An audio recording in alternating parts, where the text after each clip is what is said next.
right, good evening, and thanks as always for joining us here on Speed Racing Network. I'm Greg Olenek, joined by the one and only Pete Rusick the third. Pete, you're here for your second time this week, getting a double dose of Twin Ring Motegi here.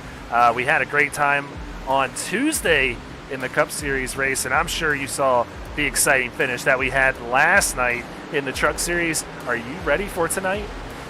I am absolutely ready to wrap this week up. Man, Monday night was a whole lot of fun being able to share it in the booth, watching that 97 just decimate this track and really keep the entire field in his rear view. Curious, are we going to see that kind of strength out of one of these Xfinity cars? We'll have to see.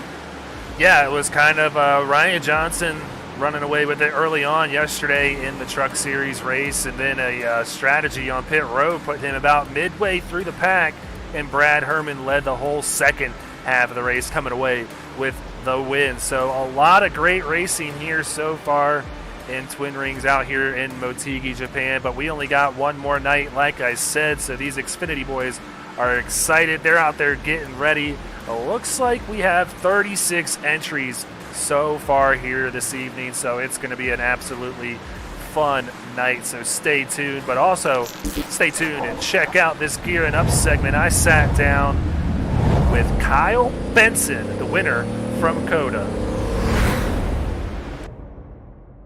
Thanks again, everybody, for joining me here on another Gearing Up segment on Speed Racing Network. This week, I got with me the Xfinity Series winner at Circuit of the Americas, the one and only Kyle Benson out of Murray Reedy Motorsports. Kyle, congratulations once again on the big win. It was a hard-fought win, but in the end, you came away with it. Tell me what it means to kind of get the monkey off your back through about, the middle portion of the season where it's been either on or off for you this far.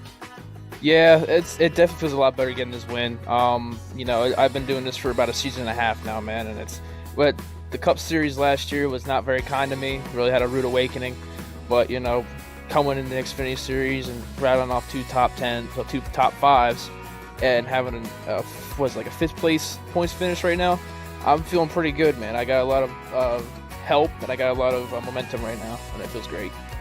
Yeah, you certainly do. Now, you said you kind of struggled a little bit last season in the Cup cars. What's making it better in these Xfinity cars? I know everybody has their preference on which ones they like most. I'm like you. I love the Xfinity Series car. What fits you the most with these Xfinity Series cars? I think you could drive it more, in my opinion. I really like them on the road courses, as you could tell I won last day. But I really like them on the road courses. I really like them pretty much anywhere, man. It's just, I think it kind of suits me a little bit better than the last year's Cup cars. But with these Cup cars now, with how them coming in, I think they're going to start liking them more, because I like being able to drive the car instead of just being in single file line. Draft is heavy, but I'm saving tires and all that stuff, so I actually feel like I'm actually progressing throughout the race, and that's what I really like about these cars. Yeah, you definitely showed you're pretty strong out there on the road courses this past weekend, but we're coming up to a track that many people are not familiar with this week. We're at Twin Rings out in Motegi, Japan. The league has come up with a custom setup for these cars. Everybody seems to be liking them to this point. How are you feeling about your confidence heading into a track where there's a lot of unknowns? I feel pretty good. I actually really like the track. It's definitely different. It's really wide. There's 5-6 lanes of racing you can go onto, but there's really only one lane you're going to be fighting for all night, and that's be the bottom. But, I feel really confident. I feel like I have a good enough car to get a good top 10 finish and a top 5, you know what I mean? And, sorry about that. But I just feel really confident and just ready to go to Japan and see what I got. Yeah, well, before we get too far away, though, I want to go ahead and talk about the upcoming schedule that we're going to be seeing here with, Pocono. We got Watkins Glen right around the corner, Talladega, and Dover, just to name a few. What tracks are standing out to you where you might really be able to start stringing a few wins together and maybe go on a good run here in the Xfinity Series? Definitely Watkins Glen. I think I got a good shot there. I like Dover. I like Dega. I've always been kind of decent at Dega. With Pocono, it's kind of a mixed bag with that one, but I think I could definitely get some good finishes and all that stuff. All right. Well, I like to always add some fun questions in here as well. we got through the serious stuff, but tell me, what's something that a lot of people might not know about Kyle Benson out of Murray Reedy Motorsports? Talent is very, very slim to none sometimes. But you just got to have a little bit of fun with it, man. If you're not having fun with this thing at this point, then why are you doing it? I mean, I definitely do get a little over the edge. But I just like to have fun with it. I like to I race the race. I mean, I've always liked this. I've always been around it for a long time. And I always have a good group of guys with me. So I really enjoyed. I really been enjoying it the last few weeks, and that's good when it comes to like everything around you and everything that's going on and going right. And I just really hope I can just keep the momentum going and keep the momentum going forward. Absolutely, that's what it's all about. And tell me what it's been like, to work with your teammates this season. You guys seem to be getting together and stringing a few good finishes here and there. How are you feeling with the teammates so far? And we got a team championship standings to worry about as well. So how's it looking with that? I think it looks pretty good. We got last year we were really good. We brought ourselves to the semifinals, I believe, and the bracket style racing in the Cup Series. But I think we can definitely, once we get that shot in the arm, we can definitely really string up some good finishes. I think we have a good shot at getting a good top 2, maybe top 3 team. It's just that when having that Daytona, it's hard to claw back, and we're finally starting to claw back, and we're just getting good consistent finishes and just good like consistent top 15, top 10s, and we're just kind of building as much of a points lead we can get to where we're at, and and if something goes wrong, we have those points to bounce on. And but practicing with the guys, man, they're just a great group of people. I mean, Tristan Bailey is a freak when it comes to these Xfinity cars. He's always been good. Same with Austin Reedy. He's a good buddy of mine. They're all good buddies of mine. And Tyler's there. Definitely helps with short tracks. But just with that, it's just they're just such a great group of people. You can screw around, and it's just to shoot the stuff. And then when comes to race time, we can really just put our heads down and work together. And that's really our biggest strengths, that we work together really well. We always give each other a help, and if we ever need help, like we say, oh, you're doing this wrong, and do this and that, and then they fix it, and then they're 2/10 quicker. So as long as we're working together and we have a consistent basis of where we're going to be, we definitely can make some hay and make some noise in these playoffs come out. All right, well, one more question before I let you go, Kyle, and that is I kind of want to get to know you a little bit better. I saw some football pictures of you, I believe it was in the past. I don't know if you're still in school or not, but tell me more about your football career and what you play and how many state trophies you got, man. Oh, well, state trophies. I wish I had some. It would be great, but I definitely show off some. But, I played offensive tackle and defensive tackle. I'm a bigger guy, I'm 6'3", about 280. So this is my senior year in high school. I'm going to University of Northwestern Ohio. So nice. So I'm actually kind of really excited to do that. But yeah, I played football all my life. Played it through high school, and my last year just ended, so it's kind of bittersweet. But I definitely had a lot of fun with it. I've made a lot of memories and a lot of friends I'll never forget, and just that atmosphere is crazy, and I loved it. I loved every second of it. Well, man, I know it's bittersweet, like you said, for it to come to an end, but it was really cool seeing your face light up there for a second. You seem genuinely excited about going on to play some college ball, man. So congratulations on that, and best of luck in all your future endeavors with football and racing, man. I'm looking forward to seeing you here in a couple of weeks ahead of us. So, man, best of luck in both regards, and maybe we'll be talking to you again here shortly. Hey, let's hope so, man. We definitely have the strength to do a little more wins this year, and it would be really cool if I could get maybe another win or two under my belt, so I'm not really known as a road course ringer, but hey, if you get a win at the road course, man, you definitely do have talent, and it definitely shows going to these short tracks and some of these 1.5s that are coming up. So, and sometimes you can have a little bit of luck. Yep. So, just get a good strategy right, and who knows, maybe you get a good strategy at one of these tracks, and then you're in the playoffs. So, definitely can change in a lot of ways, and a lot of we have so much time before the playoffs start. So, definitely it feels good to get a win, so that I don't have to worry about getting a win or worrying my way into the playoffs. It's definitely nice, and I really hope we do get to talk more. I love it. All right. Well, we'll see how you do out there in Motegi here in just a few minutes, man. It's about time to pull them belts tight and get ready to go. Oh, man, I can't wait. All right, well, thanks to Kyle Benson for stopping on by the SRN booth and sitting down and having a chat with me for that Gearing Up segment. So let's check out now the Speed Racing Network Xfinity Series point standings. After 4 races so far this season, Jacob Manning still sitting at the top of the list. Seth Reed there in second, Seth Berger in third, Drew Ballesteros in fourth, and Kyle Benson, who we just spoke to, now up to fifth after that win at the Circuit of the Americas. So 4 different winners so far, Pete. A very competitive race there at the cut line, though. You got pretty much 6 or 7 drivers there within about 20 points of going below that cut line. Yeah, 4 different winners, 4 different races. Tonight's race number 5. Are we going to have the 5th different winner in just as many weeks? Only time and time and the race to tell. But I'm kind of surprised right there with Seth Berger sitting right there, P3, without that checkered flag next to his name, Greg. Yeah, and I mean, he might very well be my pick to win this thing tonight. He had a really good run, a solid run. I believe it was second there in the Cup Series race earlier on this week at the Twin Rings here in Motegi.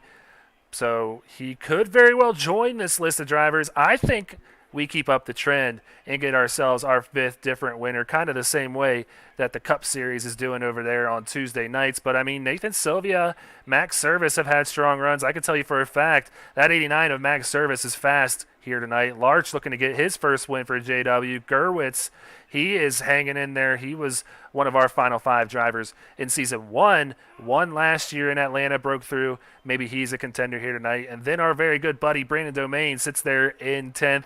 Each one of these guys could very well earn that first checkered flag here tonight. Oh, absolutely. And you picked Brandon last week. Maybe this is the week that he goes on up and gets it done. You always got to pull for your fellow commentators. Oh, he'll kill me, though, if I pick him again. He immediately messaged me right away and was not happy with me. But, I had to do it last week, and I think he's going to have a really good run here again tonight. He's put in a lot of practice, so we'll keep an eye out on him. But these are the drivers sitting below that cut line. You got Daniel Keith Jr., Tristan Bailey, who sits 12 points back, tied with Lucas Lyons there. James Shanewolf sitting there in 21st. You got Adam Pettit, who's a winner here in Speed Racing Network. He's 21 points below the cut line. And then the Season 1 champion here in the Xfinity Series, Logan Joyner, finds himself all the way back in 27, 29 points behind the cut.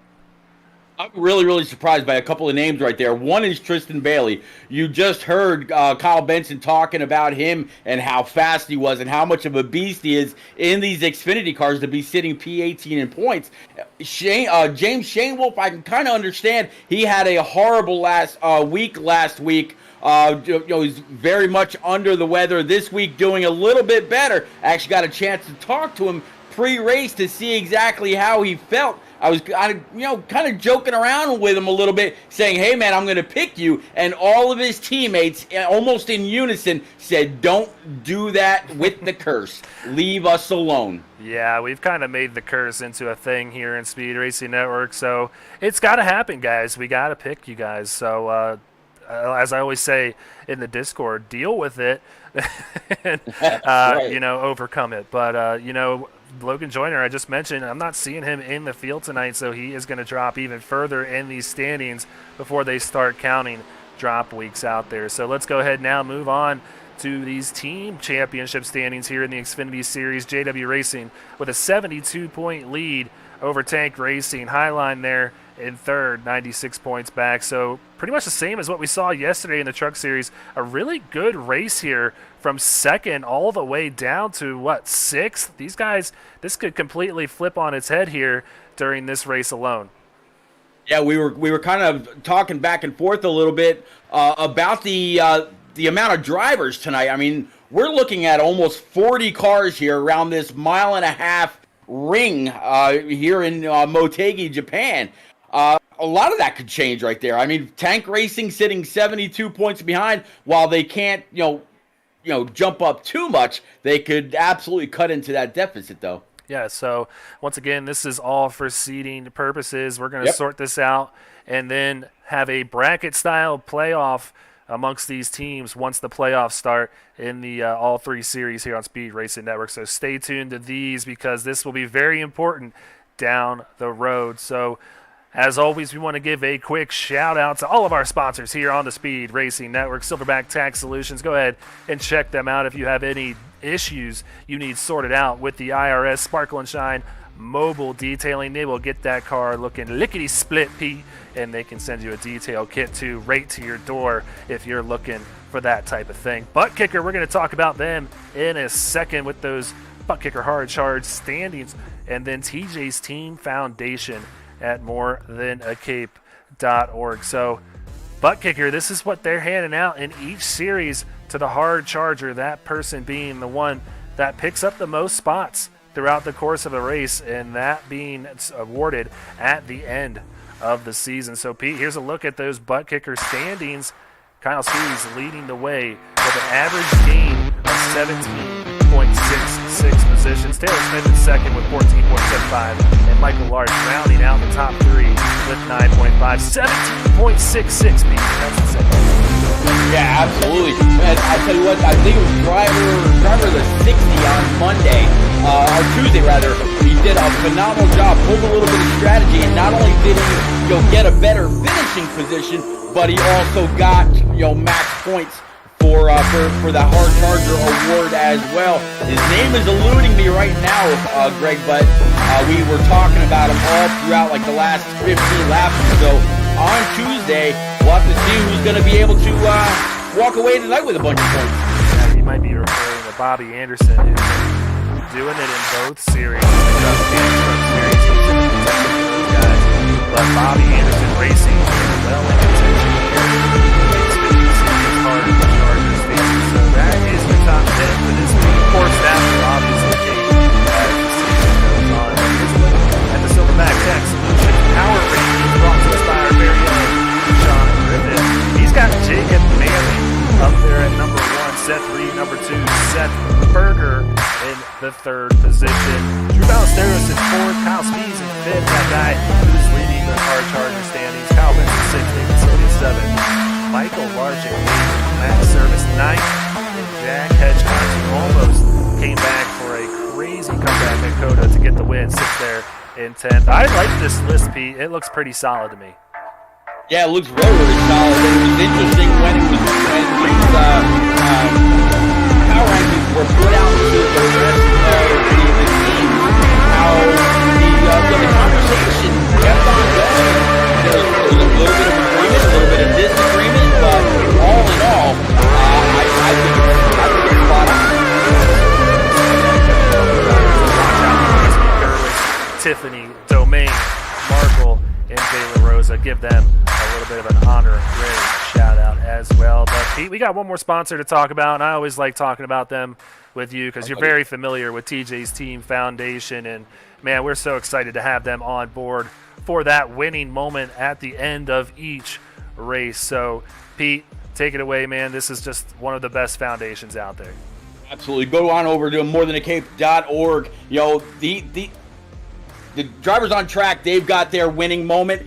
Every kid that goes into some kind of a pediatric ward, they need their winning moment as well, and their families rely on that also. Please, everybody, go on over to morethanAcape.org. Read up on TJ's story. If you can, donate to them. It's a very, very worthy cause. I am absolutely behind them. I've streamed for them. I've helped Travis in a few different ways. Please go on over. Greg, we say it many times.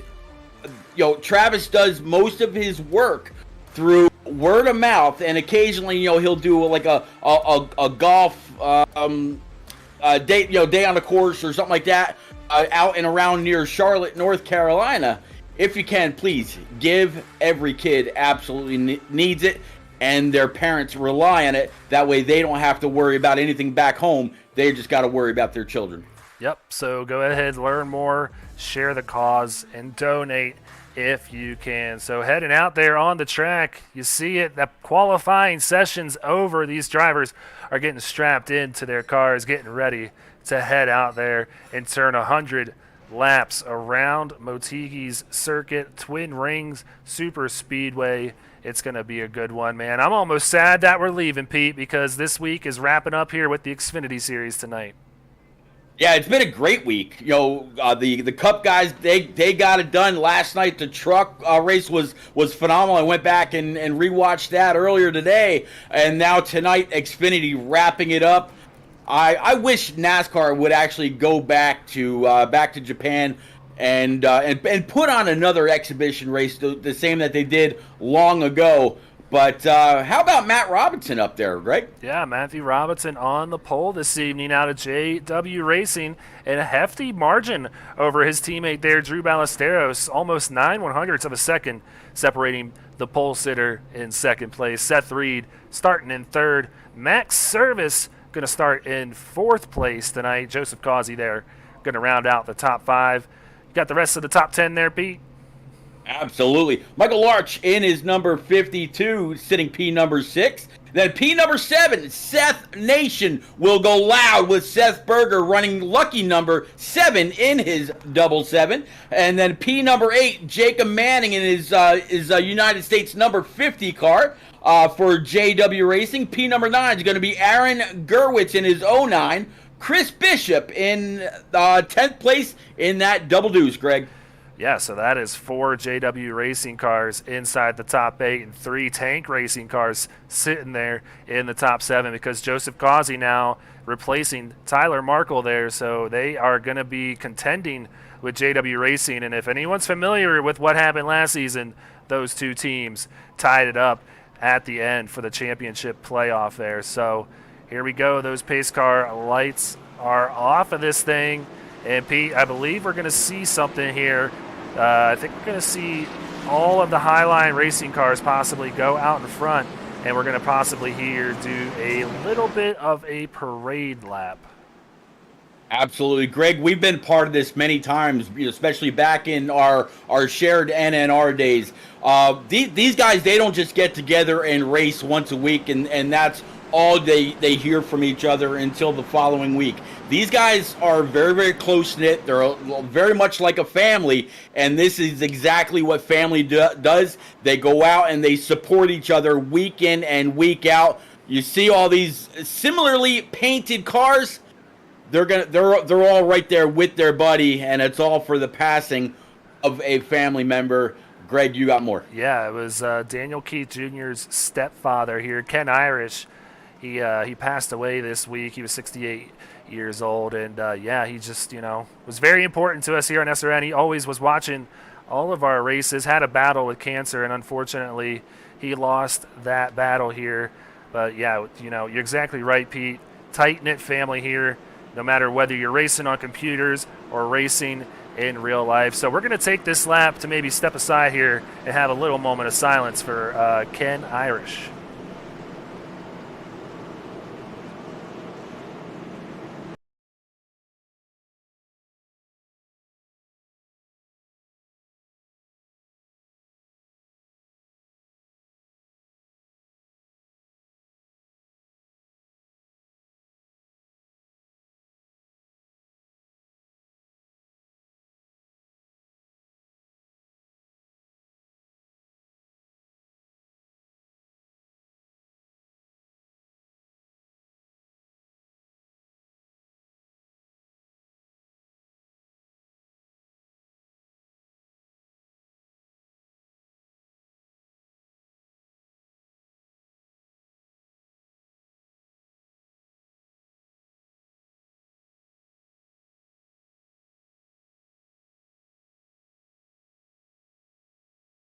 All right, so they're getting ready to go back to green flag racing this time.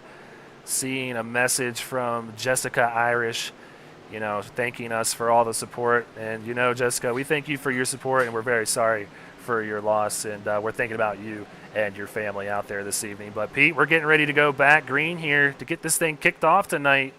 Who you got? I tell you what, I got to go with a buddy of mine that's feeling a whole lot better. I'm going to go with Shane Wolf.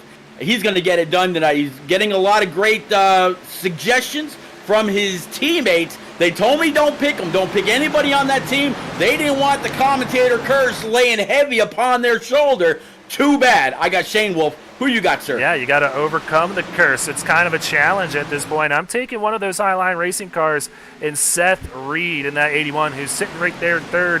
He's already gotten a win here at Daytona this year. I think he's going to get it done. Already making a good move to get past Drew Ballesteros for second and making a run here at Matthew Robinson for the lead.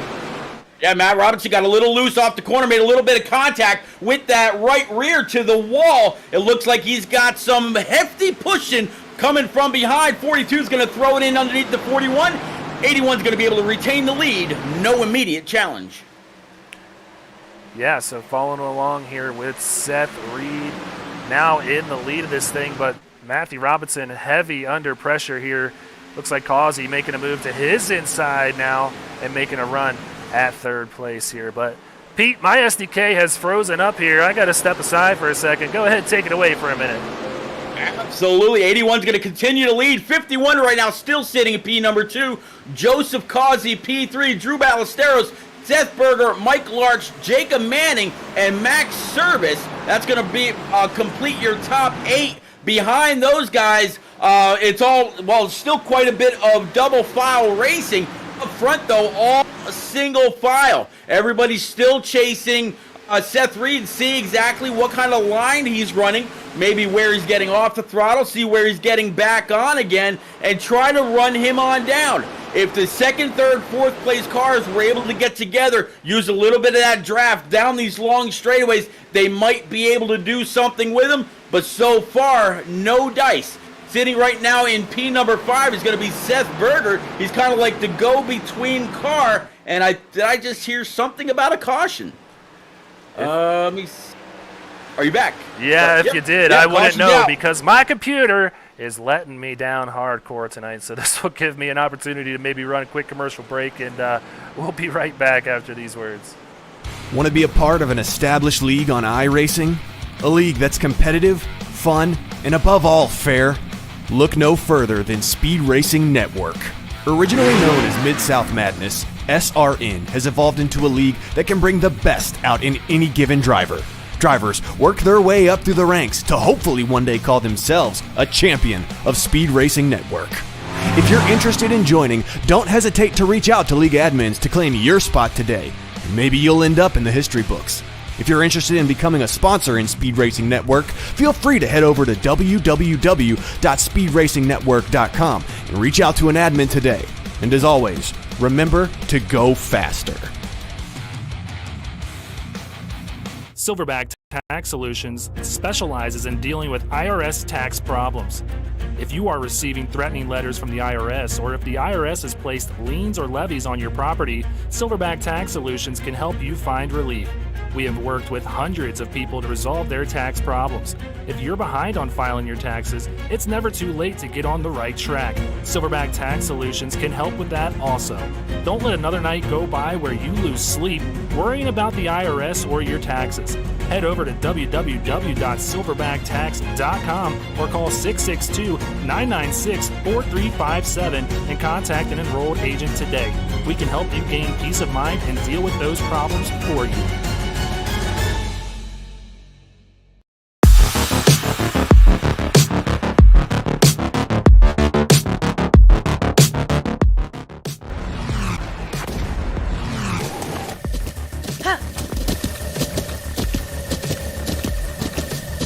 With the Butt Kicker Gamer 2, what you see and what you hear is what you feel.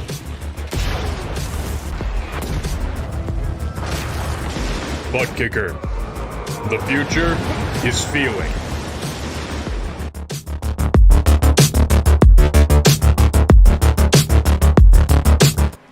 Pete, why can't things just work for me when I need them to work? It's just so simple, and yet it just lets me down. Oh, I'll tell you what, computer programs and programming, they said a long time ago it was going to be the wave of the future, but they haven't got it right just yet, Greg. It's not your fault. Well, you're seeing the word there from race control putting that caution on Kyle Spees there. So I'm almost curious if I could still rack up a Sparkle and Shine rec replay. I have the yellow flag prompt here, Pete. Let's see if we can find out what happened. It's interesting that you've got it. Yeah, you don't even have this. No, I don't. Oh, well, yellow's already out right there, so I don't think that this is it, Pete. But I'm going to go ahead and do this the old-fashioned way and put a little rewind into it here, see if we can find out what happened. I didn't see any damage on that machine whatsoever. I don't know, Greg. Doesn't this make you almost... Oh, there it is. Oh! Looks like Travis All right, so- Anderson involved here. Yep. Looks like Travis kinda might have got a washed little up. loose. Yeah, well, I think there was a kind of a meeting there in the middle almost. Yeah, but I think one car wasn't quite sure where their property line ended, and the other one began. Yeah, so we're going to try and get another look here. See if it was a little bit of Travis, yeah, just being a little lower than Kyle Spees was there. And Kyle Spees just had nowhere to go. Got the left rear quarter panel of that 48. You see the 48 locking up the brakes real quick. I think the damage on that 48 is going to be pretty minimal. I think he'll be able to get it fixed under this set of caution.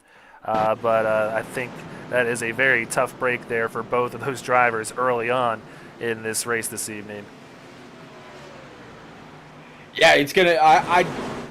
Because Travis was so hard on the brake and because he slid in at a little bit of an angle, I don't think he's going to have any kind of an issue keeping RPM, which means he's not doing any real damage to that motor. I don't think he's going to blow up. But we're going back green, Greg. It is out. Yeah, we were totally behind there, Pete. A Silverback Tax Solutions green flag back out here for the second time this evening. And Seth Reed gets a great jump on the rest of the field. So Matthew Robinson now under attack from Joseph Causey. He's going to maybe take over the second place position and start trying to run down this 81 of Seth Reed. Oh, 51 absolutely threw it in there. I think there might have been a little bit of contact. But, Greg, the last time we saw any kind of boss colors up at the front of the race, he completely drove away. Talking about the 97 from Monday night. And now they're side by side for P number 2. He's going to have a little bit of a stronger run on the outside unless the 51 might have checked up a little bit, but I doubt it. Yeah, it might be a really good week for Boss Security. They might just open up shop out here in Motegi, Japan if it pays off again for them here tonight. Good battle, though, right here between Nathan Sylvia and Max Service. Oh, wow, the 10 there. Kyle Benson got real loose, and the 91 is spinning behind him. Yeah, 91's going around. It looks like, yeah, we collected a couple more. McDonald's car backed it up into the fence. Second yellow of the night, lap number 10. Wow, that did not last long. 2 cautions very, very early on this evening. So we're going to go ahead and try to find out exactly what happened here. We were kind of following along with it there. Your computer screen's going to be really, really clean. You keep running that Sparkle and Shine mobile detailing replay. Yeah, it's just I might as well keep it up, huh? Keep cleaning my computer there, Sparkle and Shine. But this is on the Cole Martin 32 here. Man, tough break in his first race back here in SRN, and it's done just like that. Heavy damage to the 32 McDonald's machine there of Cole Martin, but let's go ahead and cue that up again and maybe follow along here with Kyle Ryan, see exactly what happened with him, and bring up this far chase cam. So that's the Kyle Benson getting out of shape in front of him, but not sure who that was. The 22, Chris Bishop, might have got into him there, but sent it in a little deep into 3 and 4 and really upsetting a lot of the field there. Yeah, 32, just a wrong place, wrong time. He did nothing at all and just got collected. So a few takers down pit road this time, Max Service being one of them here. He's come down to get some service on that 89 Ford Mustang. Bo Tiffany, Kyle Ryan obviously with the damage coming down, Travis Anderson getting some damage fixed up there, and there's the word from Race Control putting that one here on the 22 of Chris Bishop. So Chris going to have to serve an end-of-line penalty and head to the back of the pack after that little incident. You know, you want to know how much these teams actually trust us as broadcasters with information. I asked a couple of them earlier, hey, have you run a full fuel load yet? Can you tell me how many laps you're able to get on a tank? They said, oh, between 30 and 60. Like, yeah, really? Well, they're not wrong. They're not wrong. So, you can't really fault them there. But, yeah, I was able to track down that info, and 40 to 45 laps is going to be your fuel run. So maybe these guys that just pitted, if it does, I mean, that's a long shot saying that after the start to this race. But, hey, say it does go green the rest of the way. We've seen it happen before. Yep. That would make it a one-stop race potentially for those guys. So interesting little tidbit that we just saw there with Max Service and Bo Tiffany coming down pit road. But, yeah, seeing a lot of love out there from the Irish family supporting Daniel out here. And, yeah, we appreciate you guys stopping by. And really no problem at all from our end here. We're happy to pay homage to the one and only Ken Irish, and we appreciate you guys stopping by. And, hey, look who's at the front of the pack, Seth Reed, leading the way of this thing. Absolutely. Seth Reed, he's going to be the first one to go ahead and stomp on that loud pedal, see if he can do a little jig to get away from this 42 as quickly as possible. Matt Robinson, he's going to restart in P3. Drew Ballesteros, P4, and Seth Berger in that double 7 running P number 5 right now. The lights are out atop the car, Greg. Coming down the other end of the track, we're about to get right back into it. We could see a very long green right from here, and if it does, those guys that came down, to your point, could be sitting pretty. Yeah, so, I'm going to go ahead out on a limb here and say it's going to go green the rest of the way, Pete, and when I'm right, I'm going to say I told you so immediately after this one's over. But pace car peels off down pit road. Seth Reed going to look to get a good jump here as that Silverback Tax Solutions green flag is flying here again at Motegi. Yeah, 81 came on up, picked up that second lane. He wanted that high side to be able to enter the corner. Didn't want to be down low and really trying to hold on to it coming off. That's where we've seen most cars get loose all week long. 81's going to be able to clear them all.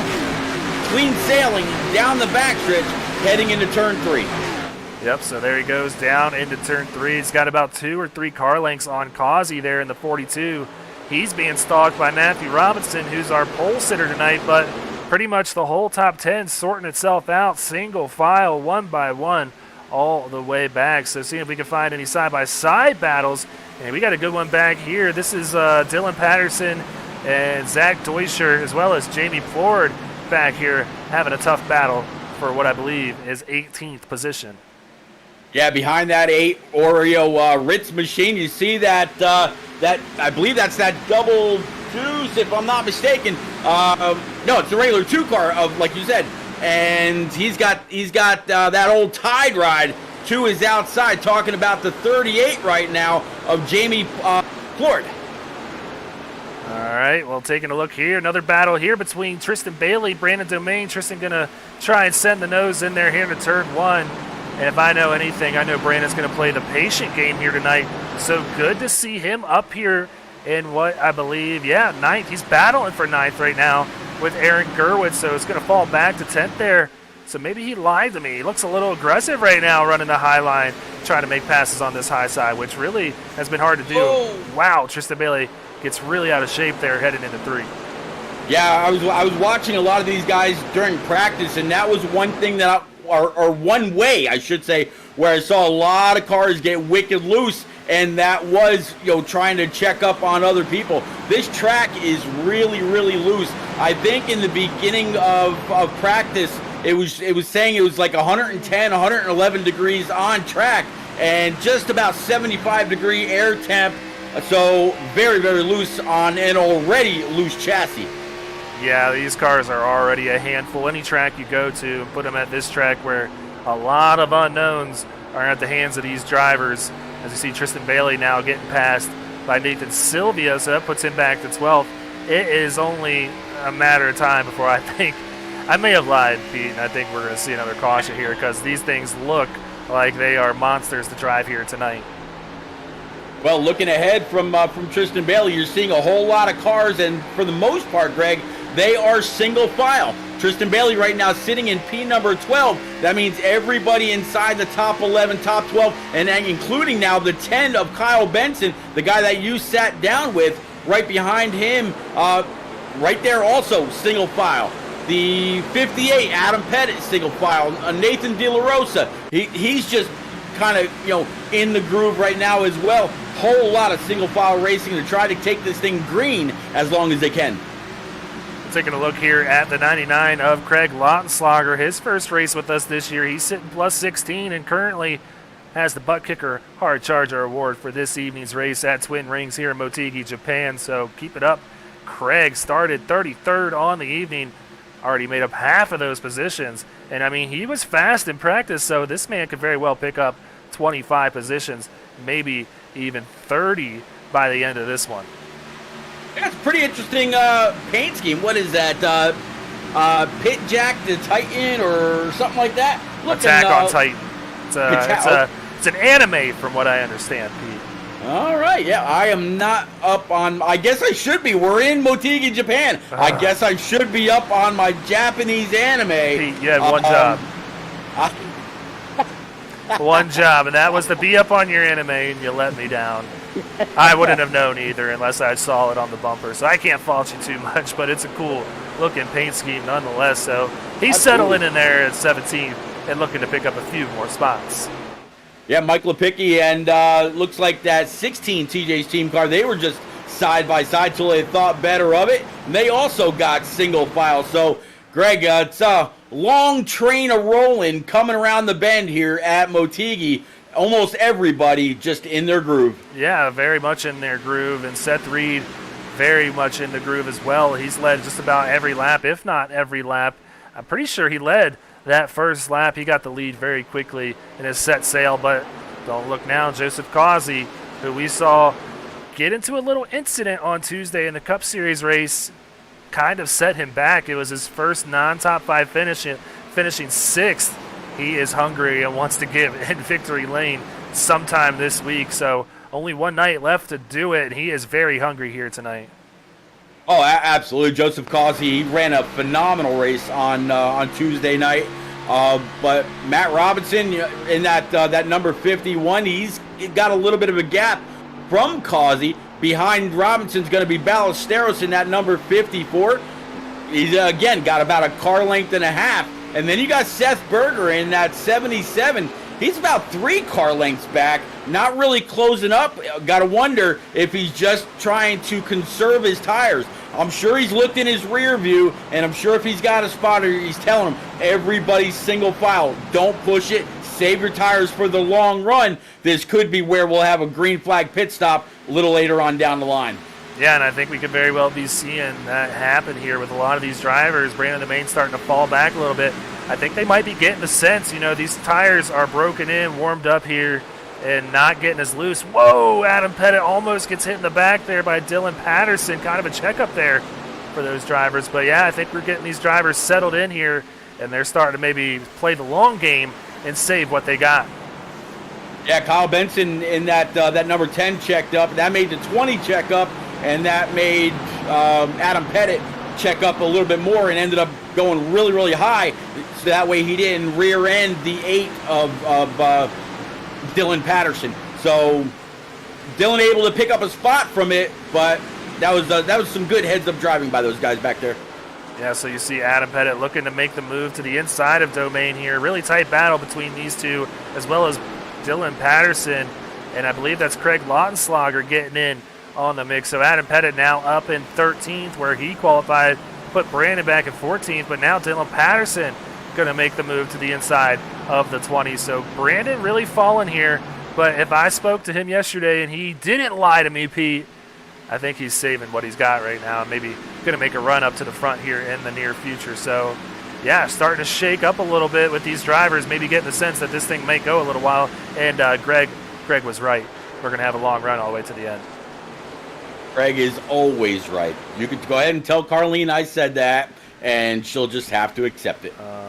I'm not going to do that, Pete, because I'm on her good side tonight, and we're going to keep that up here. You're not going to ruin that for me, Pete, but the lead definitely not being ruined by anybody. Seth Reed starting to really extend this thing between him and the rest of the field. 8/10 between him and Causey there, and then Matthew Robinson another 3 or 4/10 behind Causey. So starting to split up a little bit here, but man, I just have to give a nod to these JW cars here. All 5 in the top 8 this evening. Just, man, really bringing it on here. And a lot of these teams have taken note. I can tell you for a fact, Pete, and they are making moves out here. I've seen drivers moving from teams here. I know Bo Tiffany is now on Highline Racing, so that is a good move by HLR. Unfortunately for him, though, he is sitting back here in 32nd, so going to have to really make up some ground on his Highline Racing teammates, but they're trying to make pushes here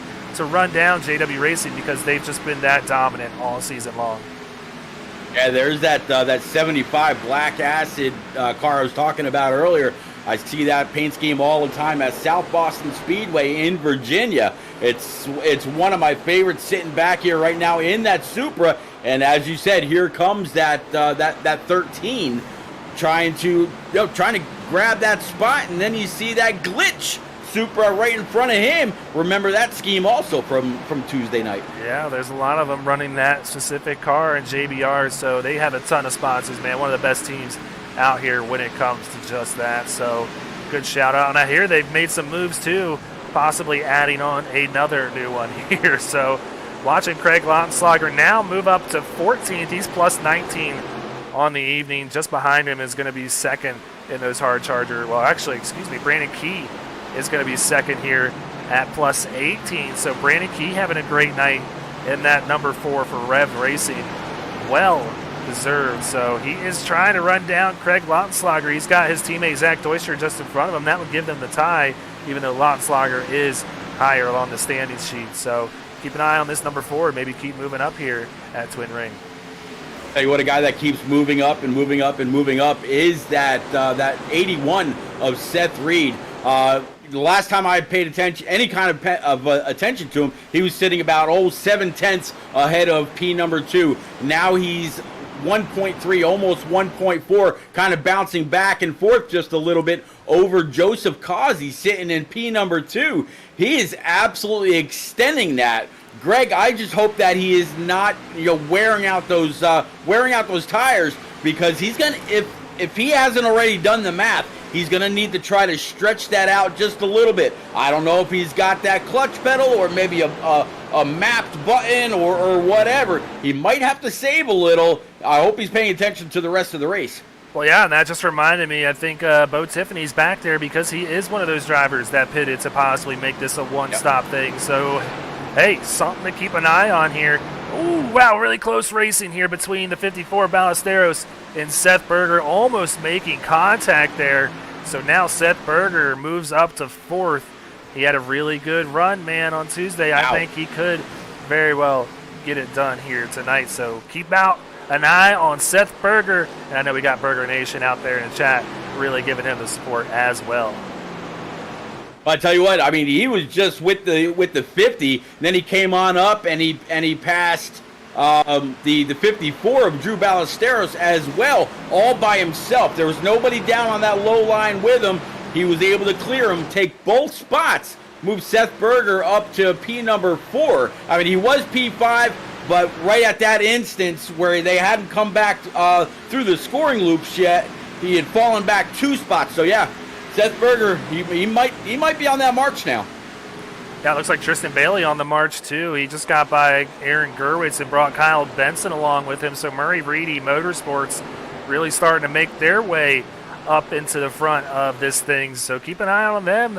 As I said, we have 5 JW cars sitting in the top 8. So these guys have taken note. They need to get up there. So 2 tank racing cars in that mix, as well as an HLR car out of Highline Racing. So You know, it's a good mix, but JW Racing definitely dominating the standing sheets so far with 5 cars in the top 8. Yeah, anytime you can get an entire team to perform the same way, you've got something special. We see that on Tuesday night with a lot of the tank racing guys. They perform very, very well, and then that's why they're leading the team championship on that side. Absolutely, Greg. Like, subscribe, and make sure you go on over and smash that bell every time, so you know every time SRN goes live. Yeah, if you're liking what you're watching, definitely doing that here tonight. So we've had 2 great races so far here at Twin Rings, and man, it's just been all buzz from the admins, drivers, and fans alike. And I have a feeling, Pete, we might see this this track make an appearance on the Season 4 schedule after my talks with Sean Griffith earlier today, so keep an eye out for that. But yeah, I think Seth Berger is going to have Matthew Robinson in his grasp here in the next couple of laps. That 77 is looking bad fast right now. We might be talking to that man again here this evening. You know, Greg, on Tuesday night we were talking about these cars when anytime they got in the draft, it seemed like they tightened up a little bit. But that's kind of normal. You think about coming off the corners at like a Michigan or an Auto Club or something like that. You always have to get out of the gas and be careful. That way you don't end up in a wall. I wonder if these Xfinity cars, as loose as they are and as hot as the track is, if being in the draft is actually helping them as you watch the 77 go on and get by the 51 of Matt Robinson. Yeah, so put Seth Berger there in second, and I mean, he's running down Joseph Causey too. Now, granted, nobody is making up time on our leader, Seth Reed, who now has a 3-second gap. So I think I'm looking pretty smart so far with picking Seth Reed, Pete, not to toot my own horn. I got 2 things going for me right now, all right? Don't take it away. I got Seth Reed out in front, and I got this long green flag run, which I definitely predicted with my psychic abilities here. Don't take it away from me, Pete. Yeah, but you know what, Greg? 3rd time's the charm. Your SDK hasn't refailed you yet. So hey, don't jinx. Hey, I know about these broadcaster curses. We've already had it once here tonight. I do apologize for that happening. Put it on Pete. That's all I can blame it on. Locking up my computer. Fun. Oh, fun. Well, Jamie Plord right on the bumper here of Mike Lipicki. This is the closest battle we have on track right now. There's Max Service there in the 89, another one of those drivers who came down and pitted to get that one-stop strategy potentially here. So that is going to be our guy to keep an eye on. But we got pit stops happening here. Adam Pettit coming down pit road.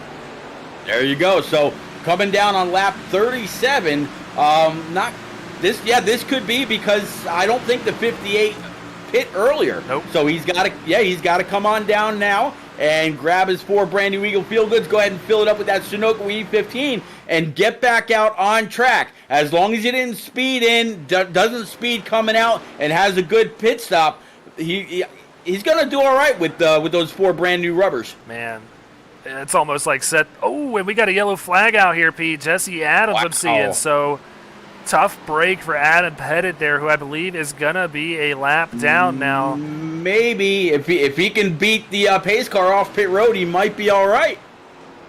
Here's Jesse Adams here with heavy damage in that Taylor Hawkins tribute paint scheme, the drummer that just passed away for the Foo Fighters. So tough break for Jesse. I know he wanted to put that car up towards the front this evening, but Pete, what do you say we go ahead and check out another Sparkle and Shine Mobile Detailing Rec Replay.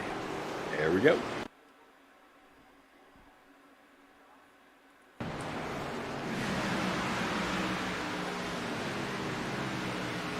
So here he is right behind Brandon Domain. Big time contact into the outside wall, and man, an even bigger contact to the inside wall. I'm no mechanic here, Pete, but I'm going to go off on a limb here and say that car is shot. Yeah, I think that fairly displaced the motor by a little while. I'm surprised he actually didn't have to tow it from there. But, yeah, I think he's probably done. Whew, lifted up the back tires off that thing. Yeah, I'm honestly surprised, too. That didn't just expire the engine right there. So, yeah, that's going to be our 3rd caution of the night. Don't pay attention to that second caution there because Pete, as he already pointed out, said I had SDK problems tonight. So that is wrong. It is our third caution this evening. So, yeah, we're going to probably see pit road get real busy here. And just as I say that, here we go. Everybody coming on down. And it will be very, very interesting to see where I believe it was the 51 lies once he comes. Was it 51 or 58? I think it might have been the 58. So we'll have to see where he factors into all this when it's all said and done. But, man, pit road is jumping. Yeah, I don't think he's going to get the lucky dog either. I think he's just going to come out in front of the field here and get the wave around. But, yeah, that just did not time out right for him, and he unfortunately did get put a lap down. It was a very good attempt. I got to admit, I probably would have been suckered into doing that as well. I've learned a lot of pitch strategy from this man himself, Adam Pettit. So, yeah, I believe he's got the pace car just in front of him right there, and he's going to be taking the wave around.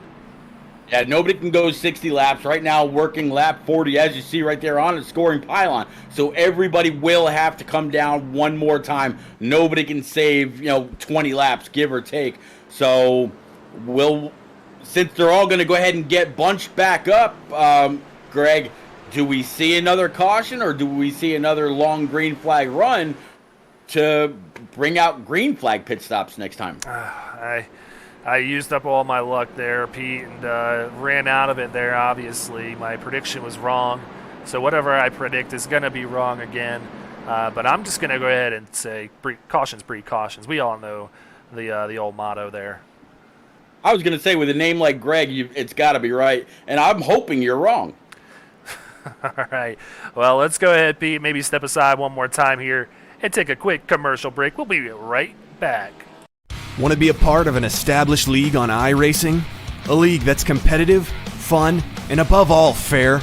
Look no further than Speed Racing Network.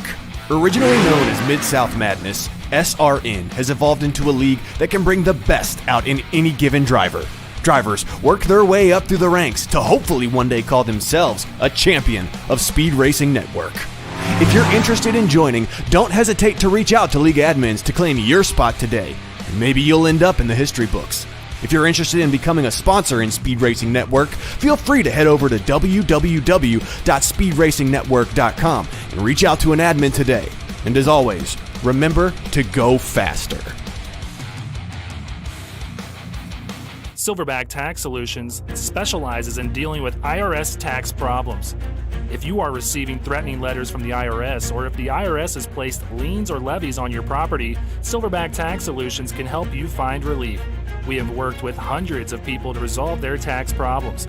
If you're behind on filing your taxes, it's never too late to get on the right track. Silverback Tax Solutions can help with that also. Don't let another night go by where you lose sleep worrying about the IRS or your taxes. Head over to www.silverbacktacks.com or call 662-996-4357 and contact an enrolled agent today. We can help you gain peace of mind and deal with those problems for you.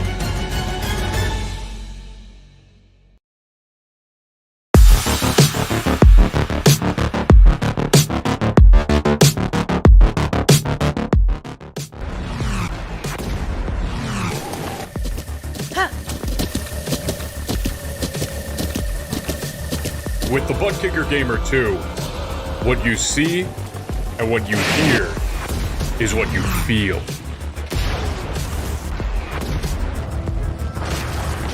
Butt Kicker. The future is feeling.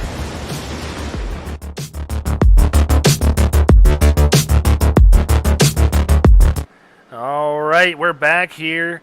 Getting ready to put this thing back under green flag conditions. They'll get that thing underway. Crossing the line to take lap number 43. But kind of fitting, Pete. We're on lap 42, and the 42 car is leading. So, hey, I'm going to go ahead and take credit for that. I set that up. And leading the field like a boss in that security car. He's going to have the whole field under arrest coming off of turns 3 and 4. They're going to get to that start stripe. He's going to go ahead and jump on that loud pedal as quickly as possible. Hey, nothing like a good old Mustang. Yeah, the Boss Security getting some good recognition this week, leading a lot of laps here in Motegi as Joseph Causey gets a good jump on the rest of the field, puts about 2 or 3 car lengths between him and now Seth Berger in second. So Seth Reed, who was leading this thing, comes out in third. He's going to have a tough time getting past these cars, but Pete, I think if he stays patient, he knows what he's got under the hood of that 81, and he was just running away with it before that yellow came out last time. I tell you what, I got to give him a lot of credit right there. You saw him get all kinds of slideways coming off of 1 and 2 last time, and right there he almost got into the back end of Berger and had to check up. The rear end got very, very squirrely. He was able to hold on to it, went high for just a second, pulled right back down in line. He knows what he's got for a long run car, and he knows how that thing handles in a clean air. All he's got to do, like you said, Greg, is be patient as he's going to try to take a peek to the inside of the 77. Battle for P2.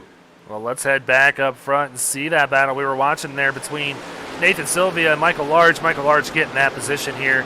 Whoa, a lot of these cars get real sideways there. And Jamie Plord going around back here. He's stuck in the wall, I believe. He got the old high racing hook. Yeah, he's towed. Very unfortunate for him. Be kind of curious how that whole thing transpired, Greg. Well, hey, Pete, I can answer that for you with a Sparkle and Shine mobile detailing rec replay. Go ahead and check them out on Facebook. They can get you all kinds of detailing kit needs. But let's go ahead and take a look at it, Pete. What do you say?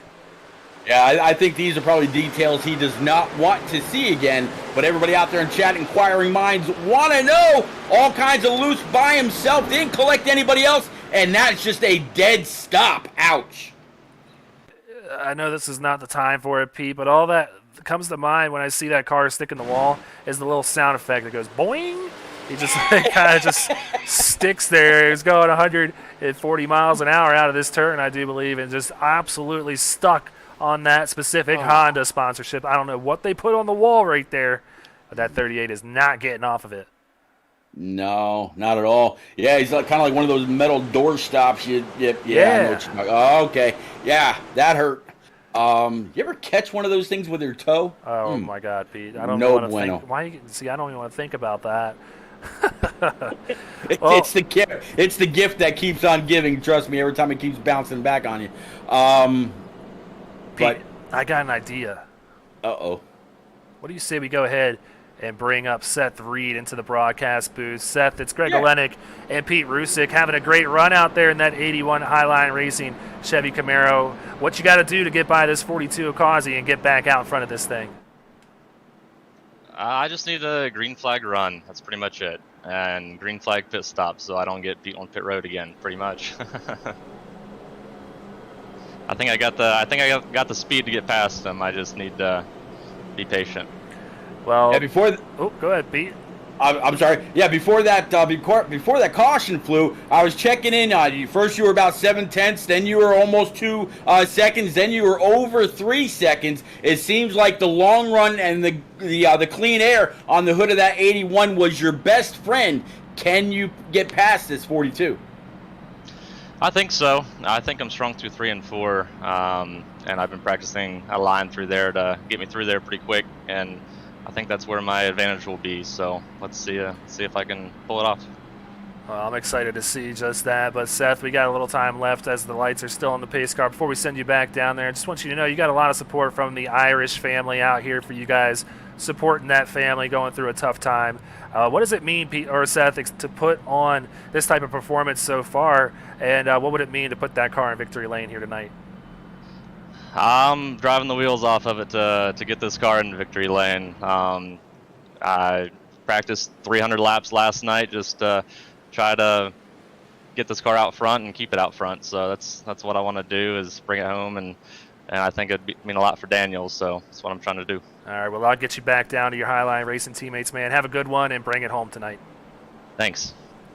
All right, thanks to Seth Reed for coming up and chatting with us here under that yellow flag. Makes it a lot more fun when we're just sitting here and watch these cars pace around, Pete. Excuse me, sorry. Yeah, it Made you is. speechless. No. I wasn't anticipating that, and I had just taken a swallow of my Raise Energy, and down the wrong pipe. Uh-oh. All right, well, I'll let you get your wits about yourself. That's what you get for having energy drink at 10:15 at night, man. Oh, my Lord.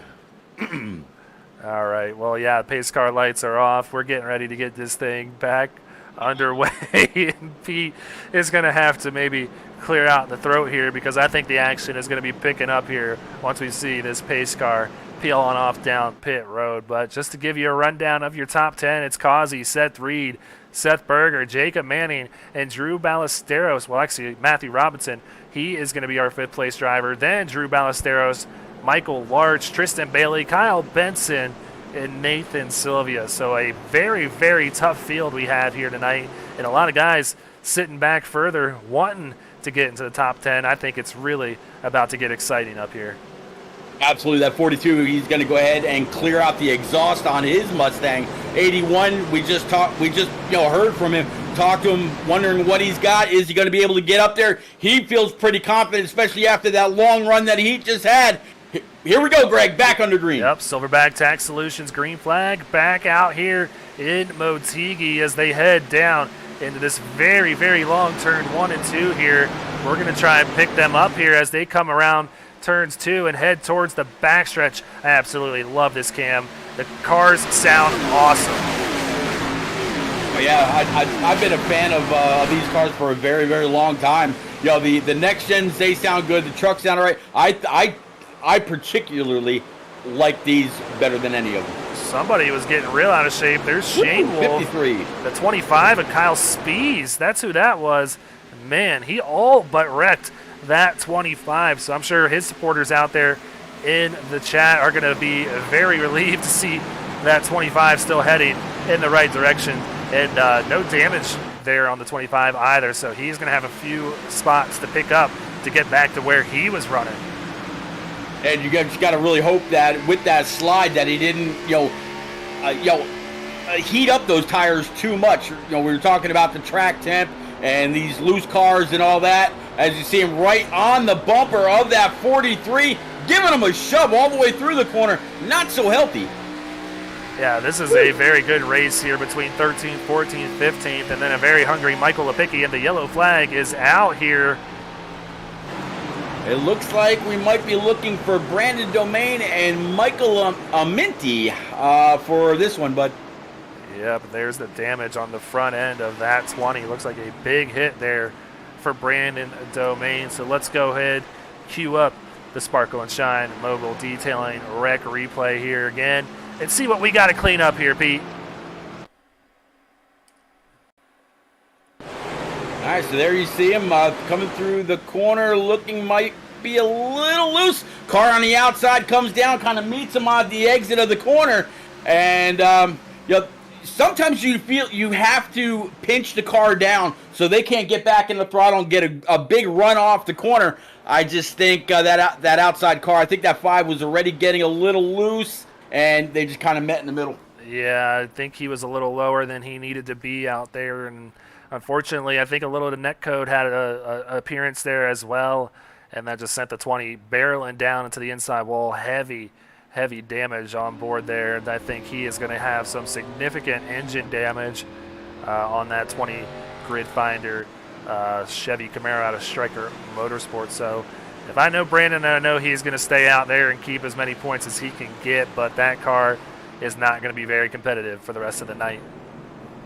No, not at all. I don't know exactly how much time you'd have to spend on pit road to get that, even try to get that up and running again. With all that damage, you know that he's done some motor damage as well, probably down some RPM, probably couldn't make minimum speed if they had one. Got some guys faking, some guys actually coming down pit road. Lap 52 out of 100. I still think we're out of that fuel window, but hey, why not take a chance?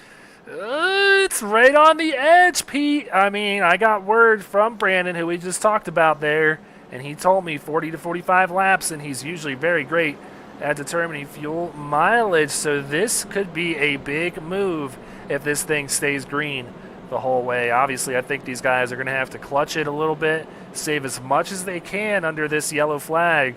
but it's going to put them right at the edge of this window. Well, you got better information than I did. Everybody else, they were lying. Yeah, they to me. didn't want to talk to you. No, not at all. You got the rapport with these guys. I'm still the noob. Oh, Pete, you're not a noob anymore. This has got to be your 8th race you've done with me. You're a veteran now, man. You know what you're doing. And this is on board with Kyle Spees here. Just love his SpongeBob helmet that he is rocking. And just trying to see here from an onboard perspective if he's really going to be saving, worrying about the fuel. And right now, it doesn't look like he's clutching it at all. No, not at all. You see it sitting there between 2,000 and 3,000 RPM, so right about 2,500. Oh, there. For a split second. Okay, so Max Services. Yeah. Keep an eye. This is kind of fun seeing who's saving here. It doesn't seem like Speed's too worried about it. No, sitting at about $3,000, staying at a steady pace on the throttle, just staying right there with the rest of the gang. Yeah, not worried much about it at all. Pete, you see his SpongeBob helmet, man? That thing is awesome. I do. That's awesome. I was thinking when I first saw it, I was thinking big old Tweety Bird eyes. But no, you're right, 100%. SpongeBob SquarePants staring right back at you. That's the age difference, Pete. That's the age difference. Thinking of Tweety Bird and SpongeBob here. So a vast difference, but still great characters nonetheless. So, yeah, Seth Reed, we just spoke to him not too long ago, finds himself still back there in 3rd. And, man, we've seen Joseph Causey race a lot so far on the Tuesday night series, that being the Cup Series, Pete, and he is going to be a tough pass no matter how good that 81 car is. Absolutely. Yeah, 42, 77, 81, 50, and the 51 of Matthew Robinson going to be your top 5. Greg, where is that 58 that got stuck on pit road? Adam Pettit, right? He's actually sitting right back in P17.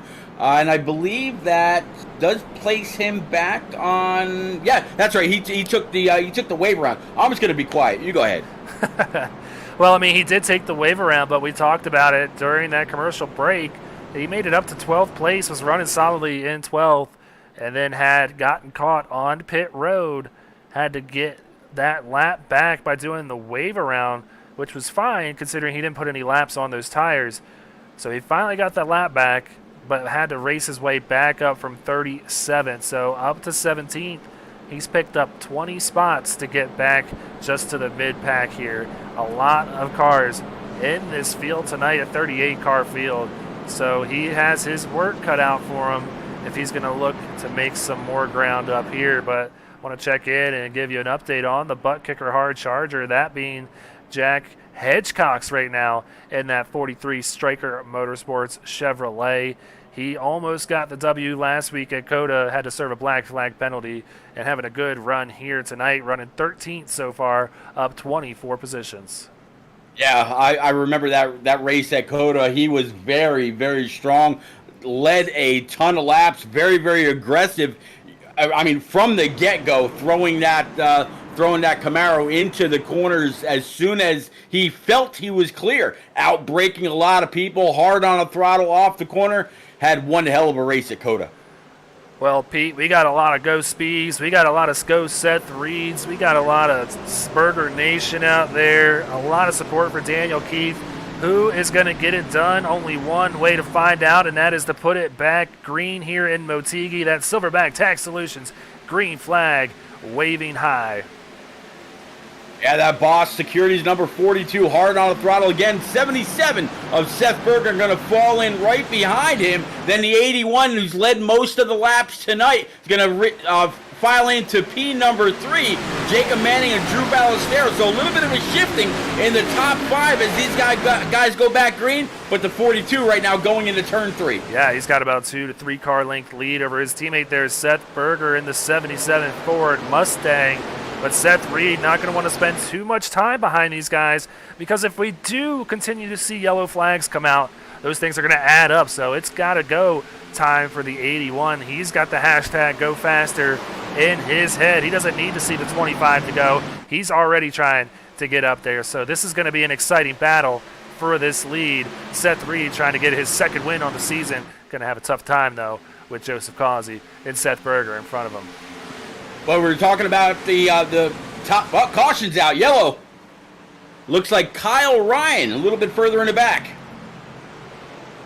Yeah, so Kyle Ryan, a Jonathan Byer Racing Toyota Supra there. He is going to be looking like it might be a victim here of a self-spin. Not too much damage on the 91 here. Let's see exactly what happened with the Sparkle and Shine mobile detail. A wreck replay. Let's kick it off. Looks like he got loose coming. I believe that's going to be another issue with turn. Wow, look at all those cars that he kind of just went right through. Everybody else checking up just enough so they didn't get collected. But man, these cars are loose. Turn 4 is looser. You put the two together, and man, great job trying to lock it down. It's going to have some damage on the right front and the right rear. I don't think it's all that bad, Greg. No, I think it's not that bad at all. This is on board Chris Bishop, that car that barely squeaked by. You can see him happening right in front of him. Barely makes the move at the end there to go just below the 91. So good move there by Chris Bishop to squeak on by that one. Looks like the leaders are going to come back down pit road. Every single one of them. So this should be, if the information that you got was true, they're going to go back to green at about lap 61, 62. That should be enough fuel and enough tire. Yeah, they're not going to have to worry about it at all. So a few drivers are staying out here, though. And the first one going to be Tyler Murray out of MRMS, Murray Reedy Motorsports. So just to give you the rest of the rundown of the drivers that stayed out, we got Kyle Spees back here in the 25. James Shanewolf in the 53, he's staying out. Max Service, he's out there. Brandon Key, Chris Bishop is still out there. Dylan Patterson, he's out there as well. Larry Rayborn, he's going to stay out. And then we got Bo Tiffany, and the last car that stayed out going to be that 48 of Travis Anderson. So a few guys staying out. That's going to put these leaders pretty far back. Joseph Causey going to be there in 11th now. Yeah, I tell you, Tyler Murray, Kyle Speed, Shane Wolf, Max Service, and Brandon Key. Max Service, he's been here all week long, it seems, whether it's been behind the wheel or behind a set of binoculars, spotting for his teammates. But this is going to be interesting. It's the first time that these guys have actually been this forward in the field. See how they handle it. Yeah, I'm very excited to see how it works out for these guys that decided to take a risk here and stay out a little bit. So that is going to put some big movers here in the field. Tyler Murray now up plus 24. Kyle Spees, that's going to give the man the butt kicker hard charger so far to this point. So now I'm going to go ahead and pop up the logo because he's earned it. He's at plus 32 so far this evening. And if I know Kyle, he can get it done here and maybe steal a win from these guys if it works out for that 25. So good job to Mr. Spees. James Shanewolf, though, at plus 12. And then we got Brandon Key, who's at plus 30 back here. Dylan Patterson, plus 23. Travis Anderson, plus 22. Big-time movers in this field, Pete. Yeah, we've seen this before during the week, and it's worked out for a couple of them a couple times. So we'll see how these guys fare. Are they going to have the same kind of luck? On Tuesday night, we thought, okay, no way, they're gonna go green from here on out, Greg. And like the last 20 laps, we had a few cautions, and the guy that stayed out last and only ended up falling back to like P6 or something like that, and gained a whole bunch of points on the race, and also the hard charger award. I think it was the number 60. Yeah, Josh Siegfried, I think is who you're talking there about. You go. Yep. Yeah. So, yeah. Hey, I mean, it's definitely worth the risk if you have the opportunity to do so, which these guys do. I mean, they had a caution come out not too many laps ago, which gave them the opportunity to come down pit road. So now they could stay on out there and get that track position, which we have learned is very, very important out here at Twin Rings. So, I mean, hey, I probably would have done the same move here. I mean, 10 of them did just that. We'll see if it pays off for them. Well, this number 16, more than a cape. TJ's team looks like Chevy Camaro. He's going to go ahead and jump on the throttle. He's got Shane Wolf right behind him. 25 of Kyle Speeds to the outside with Max Service right behind him. Then you've got the 4 of Brandon Key to make up your top 5. The one that we were talking about earlier, the one that is so high up in the points but does not have a win just yet after pitting Seth Berger only back in P12. So he's still got enough time to work his way up here and maybe get that W. Yeah, it's going to be interesting to see how it works out for these guys that pitted last time, but there is not much difference when it comes to the tire wear from these guys. Yeah. I mean, they pitted lap 52, and the leaders that just pitted on lap 58, so a lot of those laps run under caution. But Pete, the Silverback Tax Solutions green flag is back out here once again. Kyle Spees and Tyler Murray kicking it off here. Absolutely, 16, just the same as we've seen many cars. Come on up. It looks like 53 got a little slideways. Might be able to open up a door. Nope, not be able to. He did. He had no choice. Had to hold on to that 53. 25 of Kyle Speed is going to be able to fill that gap. He's got the 16. 16 sees him in his rear view, but looks like Murray's going to be able to lead him and lead his first lap of the night. Yeah, first lap under green, that is, but he's going to have a tough time holding off Kyle Spees here. There is a 13-lap difference. Tyler Murray pitted on lap 39. Kyle Spees pitting on lap 52. So that is a pretty healthy difference in tire wear. 25 is going to have the edge, but he's got to hold off that 53 of James Shanewolf, who we know is pretty fast. So I think that Tyler Murray is going to lead these next couple of laps, but hey, Spees has got a lot of supporters out there in the chat this evening. They might be tuning in on the right night, might see their guy going victory lane.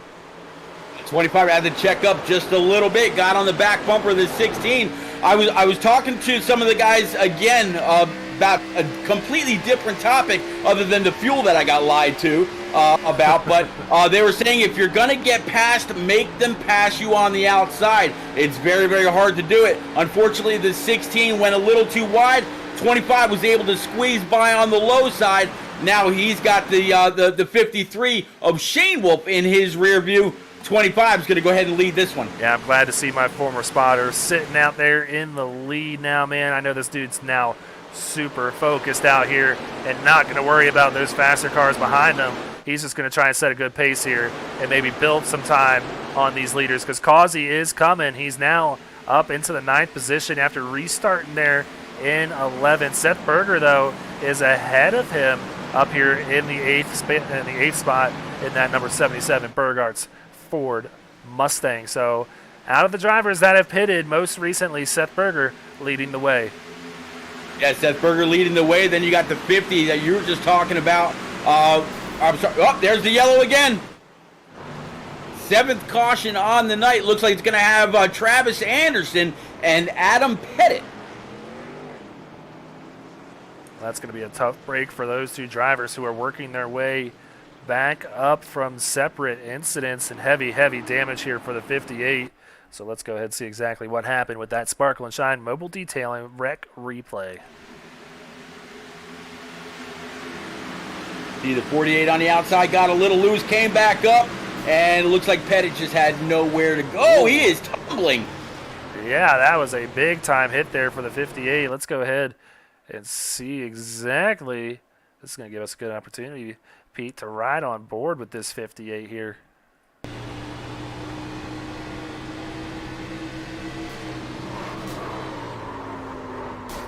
Oof.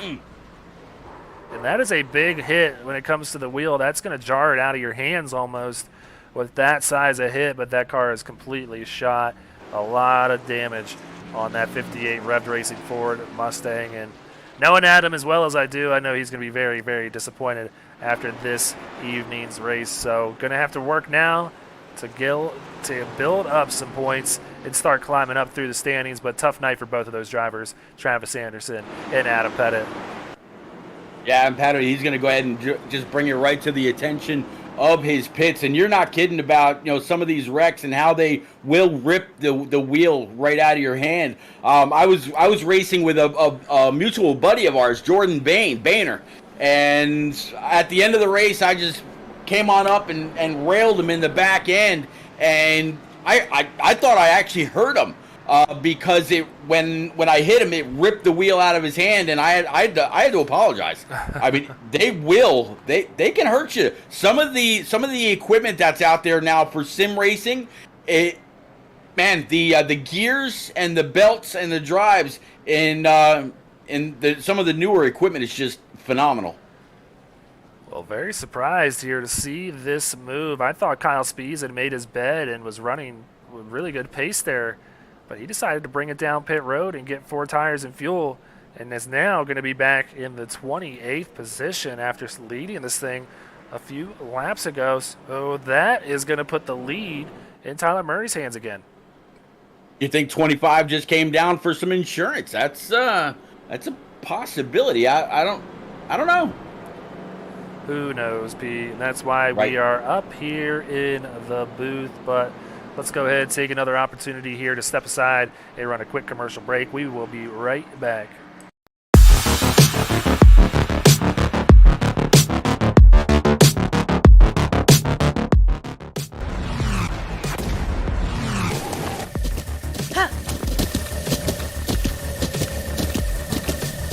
With the Butt Kicker Gamer 2, what you see and what you hear is what you feel.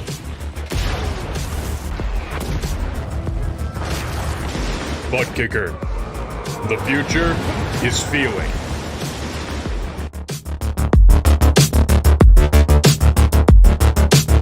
Silverback Tax Solutions specializes in dealing with IRS tax problems. If you are receiving threatening letters from the IRS, or if the IRS has placed liens or levies on your property, Silverback Tax Solutions can help you find relief. We have worked with hundreds of people to resolve their tax problems. If you're behind on filing your taxes, it's never too late to get on the right track. Silverback Tax Solutions can help with that also. Don't let another night go by where you lose sleep worrying about the IRS or your taxes. Head over to www.silverbacktx.com or call 662-996-4357 and contact an enrolled agent today. We can help you gain peace of mind and deal with those problems for you. Want to be a part of an established league on iRacing? A league that's competitive, fun, and above all fair? Look no further than Speed Racing Network. Originally known as Mid-South Madness, SRN has evolved into a league that can bring the best out in any given driver. Drivers work their way up through the ranks to hopefully one day call themselves a champion of Speed Racing Network.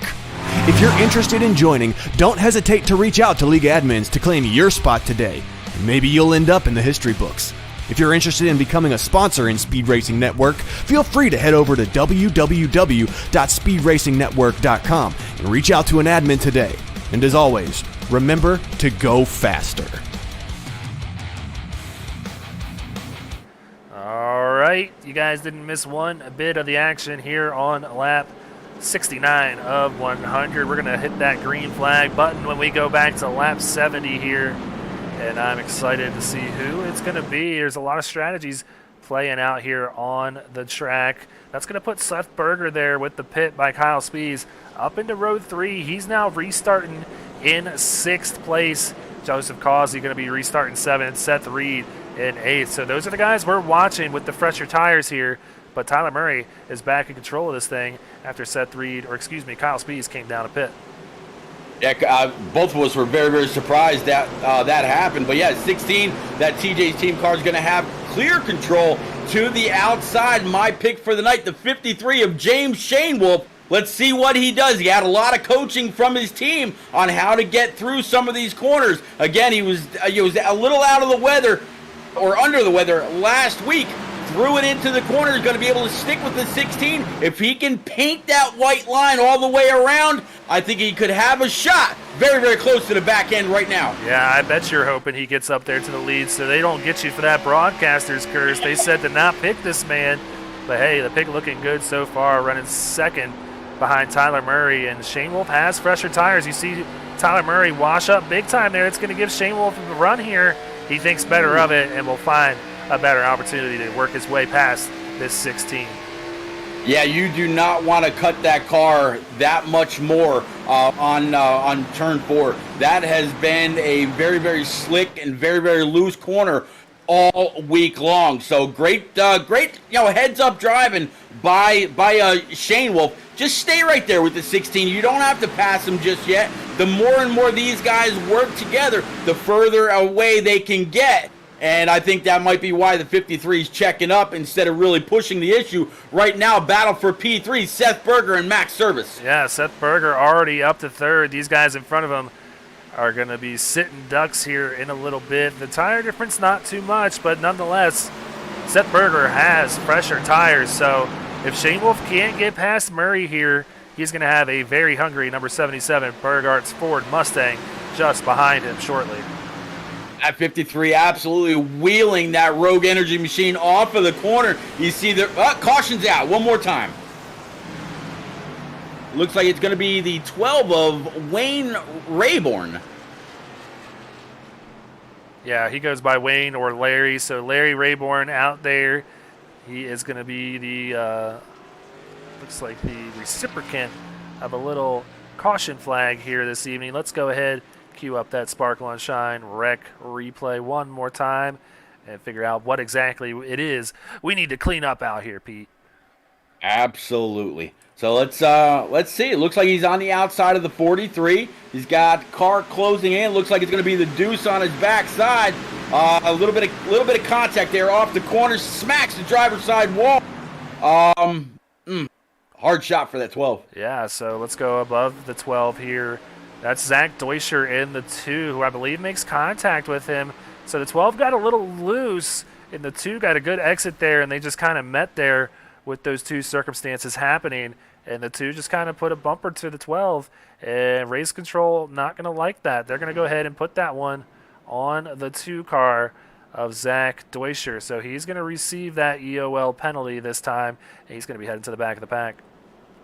Yeah, Greg, I could see if this was a 20, 25 car field, you might think, all right, I'll just work my way through. I've got about a little under 25 laps to go. I can try. But no, we're talking almost 40 cars.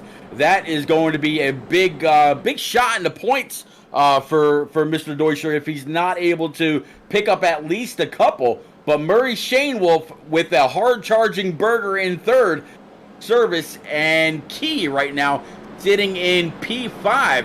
And how about Brandon Key still up 30 spots? Yeah, he's having a great run here this evening, and he is our butt kicker hard charger of the race so far. So gonna give him some respect, put some respect on his name, because like I said, he's currently that butt kicker hard charger of this evening's race so far. Like Pete said, up 30 positions. Has only 4 more to go before he's at the lead of this thing. Greg, what's a Battle Beaver? I don't know, but I believe it's a gaming controller that is a sponsor. So that's my final answer, Pete. Can you prove me wrong? You're not going to phone a friend? Hey, until you can prove me wrong, I'm sticking with a gaming controller. All right, we'll go with that. You're not going to make me sound old today, Pete. Well, we'll keep an eye on Brandon Key, and he's got a hungry Seth Reed just behind him. But so far, this strategy is paying off for Tyler Murray, who has stayed out longer than the rest of these guys. Last time on pit road was lap 39. So maybe might be able to get to the end of this thing with these pit stops. Not too sure with the fuel window being 40 to 45 laps, but hey, he's not worried about it. He's leading this thing. You were 110% right. It's a PS5 DualSense Pro Builder controller. Go you with your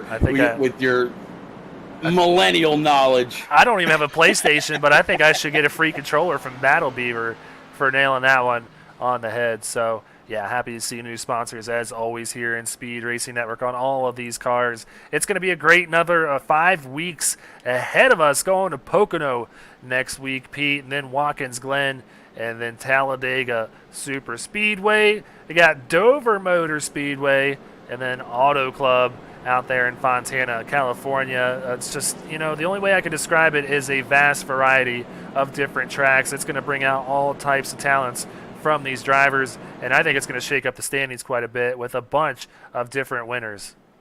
Absolutely, Pocono 3 turns, Watkins Glen 7 turns, Talladega 4 very, very wide turns.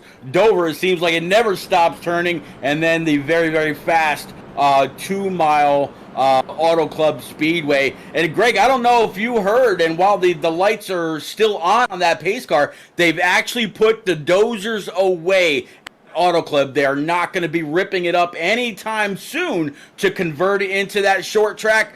The Auto Club that we've all come to know and love will be around for at least a while longer. Yeah, that's really cool, and it's its own unique track. I mean, we don't have a lot of Auto Clubs, so a lot of big 2-mile ovals as flat as that surface is. That really promotes really, really, really fast speeds around that oval. So I'm glad to see it stick around too. Plenty of short track opportunities in other cities across the country if they want to go ahead and put a few more short tracks on the schedule. I wouldn't hate it. I had an absolute blast for the LA Coliseum race. I'm super excited for Martinsville this weekend, and then we got Bristol Dirt not too far away. It's going to get really, really fun here in the NASCAR schedule coming up, and as well on our schedule. So stay tuned, hit the like button, hit that subscribe, and hit that bell so you know anytime we go live.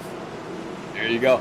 And I was very, very skeptical of the Coliseum until Dale Jr., Clint Boyer, and Tony Stewart went to Bowman Gray and tested the next gen or the Gen 7 cars there, and they said it should work no problem. I was still a bit, leery, but man, they put on one hell of a show, just like we're about to see here for these final 25 laps here from Motegi to wrap up our week in Japan. Greg, green flags coming back. Yeah, Tyler Murray doing the restart. Oh, we got a wreck back there.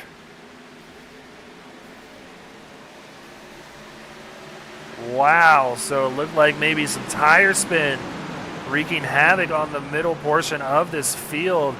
And the caution flag comes out just like that. And Pete, I said it. Cautions breeding cautions here this evening. Yeah, I almost wonder if a couple of guys, or at least one guy, maybe the 43, I don't know, he's the first one that I saw kind of veering to the right. I almost wonder if that was the first gear restart, and it just made the car kick sideways all of a sudden. If it's not the 43, I apologize for putting it on him, but let's watch from the replay. Yeah, so the 43 is right here in the center of your screen. Let's see, it's already happening ahead of them. It looks like a big checkup, like the accordion effect that people speak of. Let's go ahead, because if I hit that button again, it's going to go ahead a little bit further on in this incident because it took a little while for that caution to come out. So let's rewind it a little bit more. I think it might be up with the 54.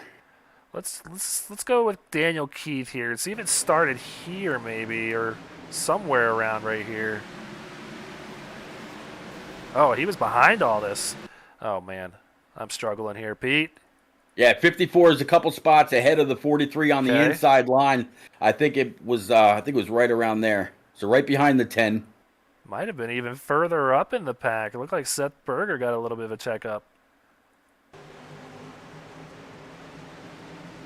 Leaders playing games, maybe? I'm not sure, but Brandon Key did not get a good jump there, so not really sure who to pin this one on. That's going to be a tough call for the admins here who place the penalties for the cause cautions here. I have no clue what to make about that one, so good luck to them out there in the admin booth. That is a sticky mess to clean up here. Absolutely. Bobby Anderson out there saying, proud of my man Spees, let's go bar. Gotta wonder how Spees will actually make this work for him with these cautions. With him pitting and ending up all the way in the back, he's up 17 spots, or I'm sorry, he's up in P17, up 17 spots on the day since qualifying. So he's still got some time, and if these cautions keep flying, he might be able to actually get up there, maybe top 10, top 5. We'll have to see. Yeah, so he's definitely making his way back up through the field with all the troubles that we've seen in the recent cautions, and it's kind of helping him out, you know. Here and there, he's picking up about 4 or 5 spots, and then a caution comes out, re-racks the field back up, and gets another 4 and 5 spots, and it's slowly making his way back up to the front. So here's the ruling. They're putting that one on the 46 of Mike Lepicki, so that almost makes me want to go back and take a look here to see exactly what they saw. So we'll queue up another Sparkle and Shine rec replay, figure out exactly what happened here with the 46.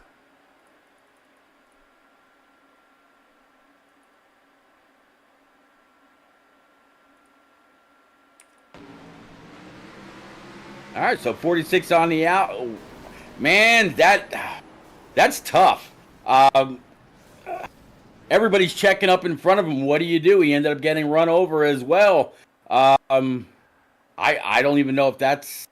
We're not the admins, but I don't even know if I'd go there. I almost might call that a racing incident or something ahead of him. He had no control. Well, I can tell you for a fact that the admins do not like when there is this much gap between the cars for this exact reason. So this is across any league because you're going to have this accordion effect here. And, yeah, he just had nowhere to go. He tried to stay off of Craig Lautenslager in front of him and got the quarter panel of Jack Hedgecox and Ben Park also getting involved here. And then we just saw everything that happened. It was a roadblock on the front stretch here. A lot of cars getting caught up in this one. How about the 5, the 75, the 8, and a couple others just kind of, working their way through calamity. Not too bad for them. Not bad at all, and this is not bad at all as far as the call goes. Tyler Murray's still in control of this thing, crossing the stripe, with 20 laps to go, 1 to go on the pace car lights as they go off, and the field not really getting set here, kind of scattered all about here. So Tyler Murray going to restart again on the high line. He seemed to like it last time. He's going to do it again, so that's going to give James Shanewolf the inside.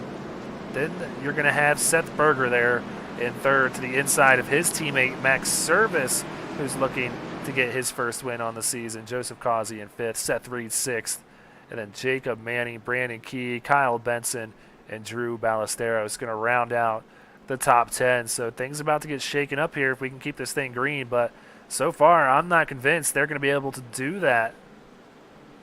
No, not at all. But I tell you what, the 16 to 53 and company, they got to feel very, very good about their decision to stay out a couple of cautions ago, because not only do they have all this track position, but they've been able to make it so far on fuel.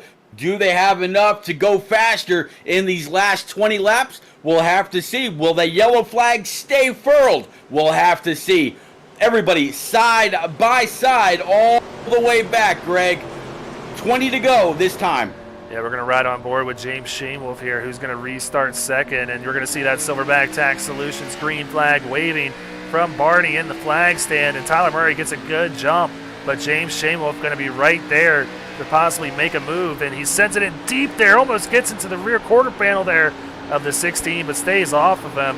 You can just see how much faster he is than Tyler Murray with 13 lap fresher tires. He's going to make the move right here. Yeah, I thought he was going to make the move. Instead, he decided to come on up to the back bumper of that 16 instead of forcing it 3 wide, maybe diving it in, not quite. Shanewolf a little loose, has to control it. Great job by James Shanewolf to maintain that and not wreck the entire field. Whoa. That's behind him. That could have been huge. 77's loose. Seth Berger got loose off of 4 there and got involved in a big one here. He's spinning on the front stretch, our 10th caution on the evening. He is parked underneath the flag stand. Not too happy about that. Went ahead and whipped it back around. Let's see how this plays out. So we're going to go ahead right above Seth Berger, and you're going to see here he's going to get real loose. That's very loose in the 81. Nowhere to go behind him, and then everything else. Brandon Key, unfortunately, getting involved with some big-time front-end damage on the front end of that 4 after a great evening so far. And Bo Tiffany also nowhere to go here with all the cars trying to scatter around the 77. Yeah, 77 P3 in the points. Before tonight's race, we were wondering if he was going to be able to go ahead and get that winner sticker next to his name. It doesn't look like it's going to happen tonight, Greg. Yeah, this is big time damage for Brandon Key. You can see that front end real crinkled up. Oh, man, on that Battle Beaver Ford Mustang. So tough break for him, man. Was running real great and almost had the butt kicker hard charger for this evening's race. I think he's going to find himself on pit road with significant repairs to the front of that 4. Or, well, what I'm seeing so far, he's staying out. Considering there's not much time left in this thing, he doesn't want to give up all this track position. Yeah, if anything does happen to Brandon right now, up 28 spots, the next highest is actually going to be our leader, Tyler Murray, in that number 16 Chevrolet, up 24 spots right now.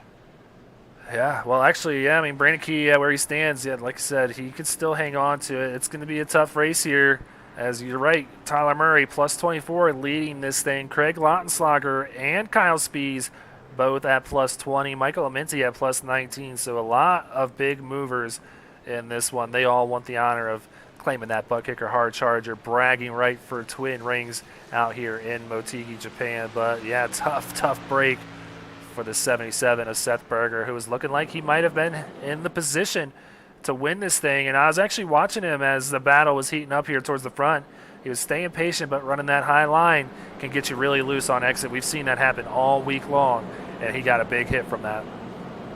Yeah, it's pretty smart of him, though, to go ahead and just stay on pit road, get as much damage repaired as possible before that the pace car comes back around and puts him a lap down, get on back out, get to the tail end of the longest line, and try to make up some spots. We'll see what kind of car he's got left, but after going through that little bit of a spin cycle underneath the flag stand, he's got a lot of damage on that 777. So there you see the ruling coming down from race control, that one being deemed a racing incident. So let's go ahead, give you a quick rundown of our top 10. Pete, Tyler Murray out of Murray Reedy Motorsports leading the way so far. That strategy could really pay off. I have people DMing me in Discord asking, can he make it the whole way? Honestly, I have no clue. But I'm here to watch it all the way to the end and see if he can get it done. Max Service, who we mentioned looked really fast in practice, now in control, maybe possibly getting around. He's got the freshest tires this far up. He is now in second. Your pick, Pete. James Shane Wolf sits there in third place, up plus 12. And there's Joseph Causey. He's sitting in fourth, was just added to the Tank Racing Xfinity Series team just before this race kicked off.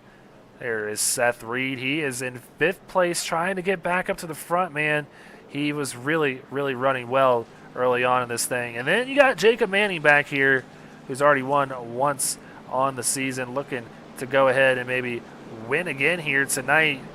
Then there's Brandon Key and that Battle Beaver Ford Mustang. Looks like it's been battle tested here tonight with all the damage on that one. Kyle Benson, last week's winner, finds himself in the 8th position. Drew Ballesteros in 9th place there out of JW Racing. And then Tristan Bailey quietly running inside the top 10. Yeah, and I just noticed Brandon Key, he's fluctuating a little bit as we're still out here running pace laps. Still 28 spots up. It could still be a somewhat profitable night for him as far as his average goes with those hard charger points. We'll have to see. But Tyler, that also all depends if Tyler Murray is able to stay in the spot he's in, and of course he wants to as the leader. Interesting to see now Tyler Murray taking the bottom lane on this restart. He keeps switching back and forth, so he is going to go back to the bottom this time. And a few set of turns to go for this pace car as the lights are off, and they're going to get this thing kicked back off here for the 10th caution of the night. Let's hope that is it, because this has been a rough one for these Xfinity boys tonight, but that doesn't mean it's not a great race. We've had battles all over the track, and it's going to be a good one all the way to the end of this one as the Silverback Tax Solutions green flag is back out again. Yeah, big accordion effect all the way back. You see cars popping out all the way back to the end. I think that 16 of Tyler Murray is just keeping his competition guessing as to where he's going to go. Speaking of going, look at the 53 of Shane Wolf all the way around the outside of the 16. He's got a whole lot of momentum for the lead, Shane Wolf. Yeah, Tyler Murray all but wrecked that 16. He got super loose, trying to hang on to the inside, and now James Shane Wolf takes the lead. Max Service going to have to work and make quick work of Tyler Murray and not let James Shane Wolf get away from this thing. So the 89 still mired back behind the 16, and now Joseph Causey gets by on Max Service. He is setting himself up to maybe make a run here on Tyler Murray. Include Causey, Max Service, Jacob Manning, Kyle Benson, Seth Reed. Seth Reed led a ton of laps in the early part of this race. Right now finds himself back in P number 7, right along with Drew Ballesteros and Kyle Benson. Does he have enough time? Does he have enough laps? Does he have enough car to work his way back through this field to try to reclaim the spot he held on to for so many laps in the beginning? Yeah, with the damage on the front of that 81, I'm not sure he's going to be able to do just that. That damage, I think, coming from that last caution where he made contact and sent a car spinning on the front stretch. So I think that he's not going to have the aerodynamics he needs to maybe make a run here for this thing, but could still have a good run on the night, but still working hard to make the block on the 54. But headed back up front, Joseph Causey has moved by Tyler Murray and now sets his sights on our leader, James Shane Wolf. Well, absolutely. You see just the gap that he was able to gain coming off of that corner alone, pulling the 16 along down the backstretch. He's got the 53 right in his sights. This Boss Mustang has been tough all night long. A little bit of damage on that thing, I think, on the right. No, it might just be the decal. It looked like he had a little bit of damage on the front right fender. James Shane Wolf running some good laps right now. The 42 of Causey having a tough time running him down. If he can just hang on for 10 more circuits around this thing, James Shane Wolf will claim his first win on this season. So, somebody big into the wall back there. I think that was Tyler Murray, so he is falling like a rock. Seeing Ryan Johnson out there in the Facebook chat cheering on his JW Racing teammates, so appreciate you stopping on by, Ryan, cheering on your guys out there. So Tyler Murray, man, he is dropping fast. Yeah, the 36 shoving him all the way into and off of that corner, still shoving him all the way down the backstretch. You see that 99, can he hold it? Ooh. Down on the apron, came back up. Great job.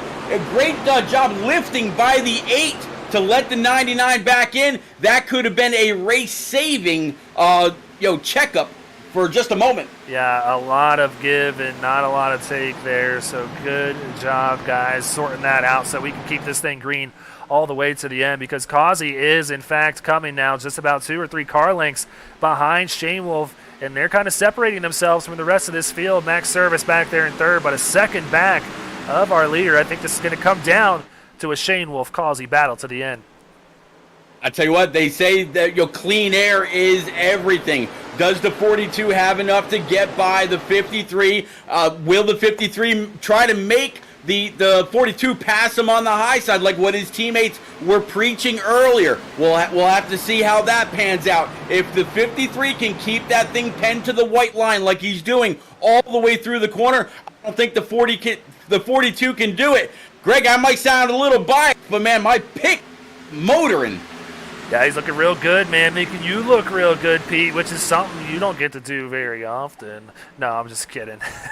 But yeah, James Shane Wolf is doing a fantastic job of holding that bottom line, which is, you're right, what he's going to have to do. If you give up that bottom line to the Causey at all, Causey is going to pull on by you and win this thing. But if you're just able to defend that white line, I know you got some bumps here through 1 and 2, but this is, in fact, the fastest way around this track, as he's putting some time now between him and Causey. He might have found a little something here on these laps and is really, really liking that clean air. Yeah, he's liking the clean air. The 42 of Causey, not so much.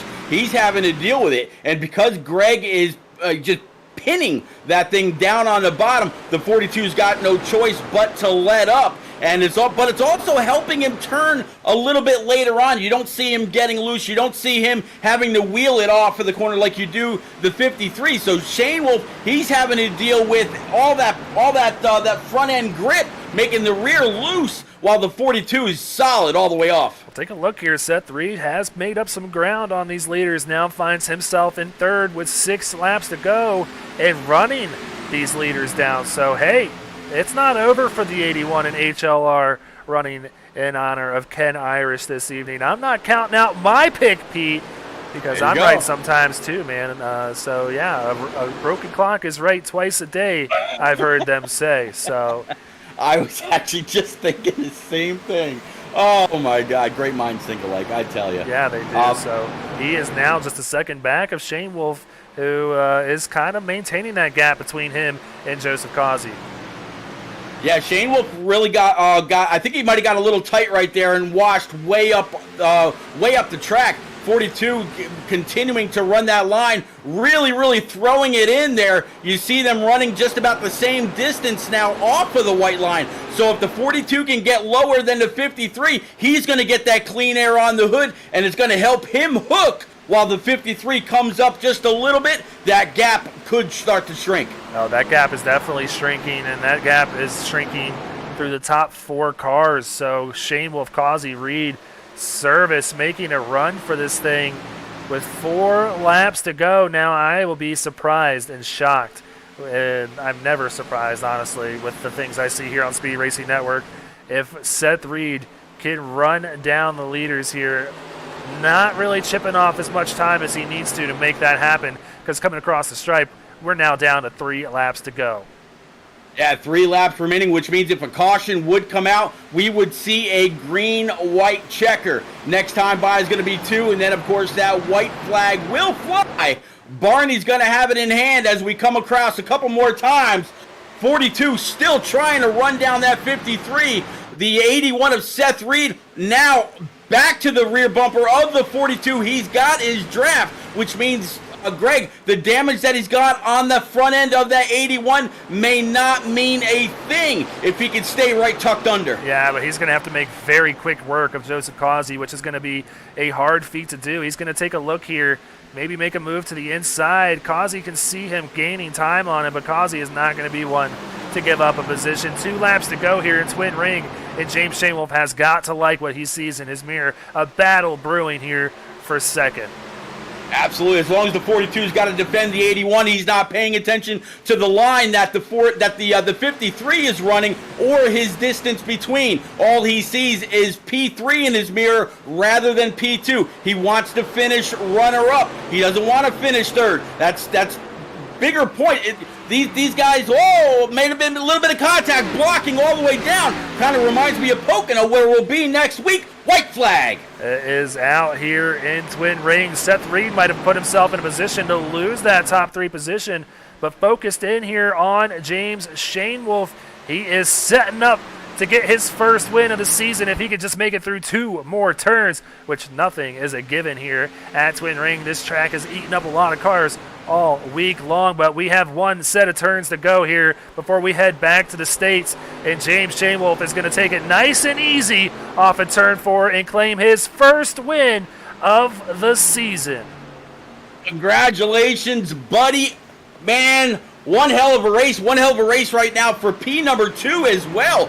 42 was able to hold on. The 81 applied all kinds of pressure, and the 89, a max service, he was right there as well. Big race for P2, but Shane Wolf able to get it done. Oh, man. And that may not have been the most exciting finish up front, but a great battle there for second. You're exactly right, Pete. But we're going to go ahead and check out those final finishing standings here in a little bit, but we got some celebrations to do on the front stretch, and James Shane Wolf is going to be feeling good after being a little bit under the weather last week at COTA. He's feeling pretty right here tonight. Absolutely. Anytime you're lighting the tires and lighting the fires and spinning the tire, man, I'm so happy for this guy. You know, he come a long way. He's still slightly under the weather, but you know, Greg, even in real NASCAR, anytime the drivers are sick or they've got flu-like symptoms or whatever, it always makes them concentrate just a little bit more. You almost got to wonder if that's what's going on with Shane Wolf tonight. But either way, huge win for him. Absolutely. So he's going to park it there. He might have had enough fun on the night. And just as I say that, I bet you he's going to burn it down again here. And just like that, he's not done, Pete. No, not at all. He's got enough rogue energy in that thing probably to go another 10 laps.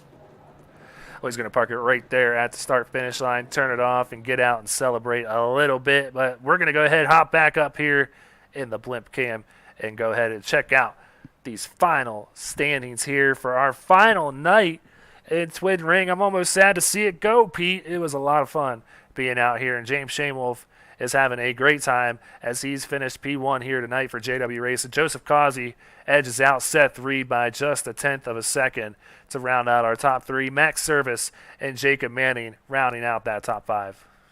So they Kyle Benson in that 10P number 6. Tristan Bailey able to rally back just a little bit for P7. Kyle Spees up to P8 in his number 25 after a pretty interesting race. Drew Ballesteros in that number 54, P9, and then Craig Lauterslager in P number 9. In his number 99 brings home P number 10. Not a bad first race for the guy. Not bad at all. So going through the field even more. And you mentioned Kyle Spees. He got the butt kicker hard charger there in 8th. He finished plus 26 on the night. So he claims that award tonight.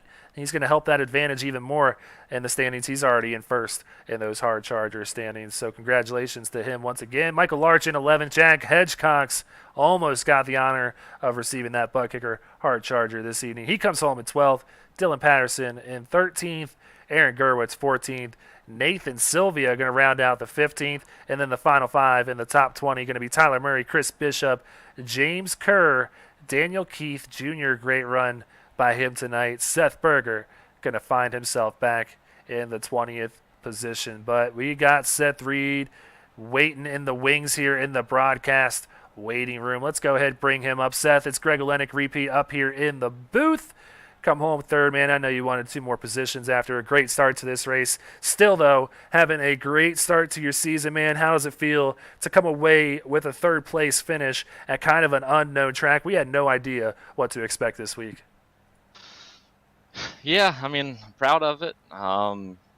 Disappointed at the same time. I feel like I had the fastest car, but how the race played out, that wasn't the winning car. So there's a lot of cautions in that race, unfortunately. So I don't know if people didn't practice or I think the 16 saved 60 laps of fuel. So he made it 60 laps when you're supposed to make it 38. So I'll tell you what, Seth, you know, from leading a whole bunch of laps in the beginning, you definitely showed that your car had what it took for the long run. I watched and I was thinking, man, you're a little bit further back with about 16 laps to go. Can you get up there? And you absolutely, you made it happen. You were on a mission. You got to the back bumper of Joseph Causey and saw you messing around with his rear bumper just a little bit. You didn't spin him. You raced him with integrity. Congratulations on this P3. Hell of a race, sir.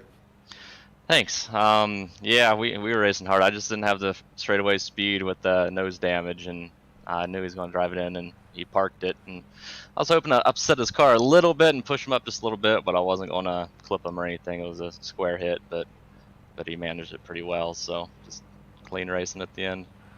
Well, a solid run nonetheless in the 81 that you're running in honor of Ken Irish, Daniel Keith's late stepfather, who passed away earlier this week. And so I know they're going to be proud of you, man, coming home on a podium finish tonight. But before we let you go, you got any friends, any sponsors, any family you want to give a quick shout out to? First off, congrats to James. Played the right strategy there. Second, thoughts and prayers to Daniel and his family. Tried to get him the win tonight, but hopefully we got some airtime with the car and the paint scheme. Thanks to Dave Fuge for throwing this paint scheme together real quick. It's a sweet ride, and I'm think I want to try to roll it with at Pocono as well. All right, man. Well, we look forward to seeing you back stateside when we get out to Pocono, like you just foreshadowed there. But, man, congrats again on a good run. And like I said, we'll see you next week in Pocono. Thanks. See you guys there. All right. Well, that was Seth Reed, who came home in the 3rd position this evening. Let's go ahead now. Bring up Joseph Causey, Pete. We love talking to some Joseph Causey. He comes home 2nd. Probably wanted one more position on the evening, but hey, not a bad run for your first night in the Xfinity Series. You just couldn't get enough twin ring, could you?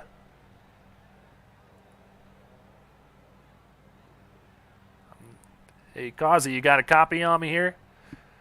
You hear me? Yep, there we go. I got you now. Freaking, yeah, freaking one of our guys decided he was done, so they called me up for a replacement, and I was like, yeah, I'll definitely take his spot. And man, I wish I knew how to drive this track better with this car. I didn't know exactly how to drive it that great, and it really showed because I ate the tires off of it alive. So, congrats to the winner, man. I was trying everything I could to get to him, couldn't get to him, and it was just. And then after what's his name, Seth Reed finally got past Max, I had to play defense. So,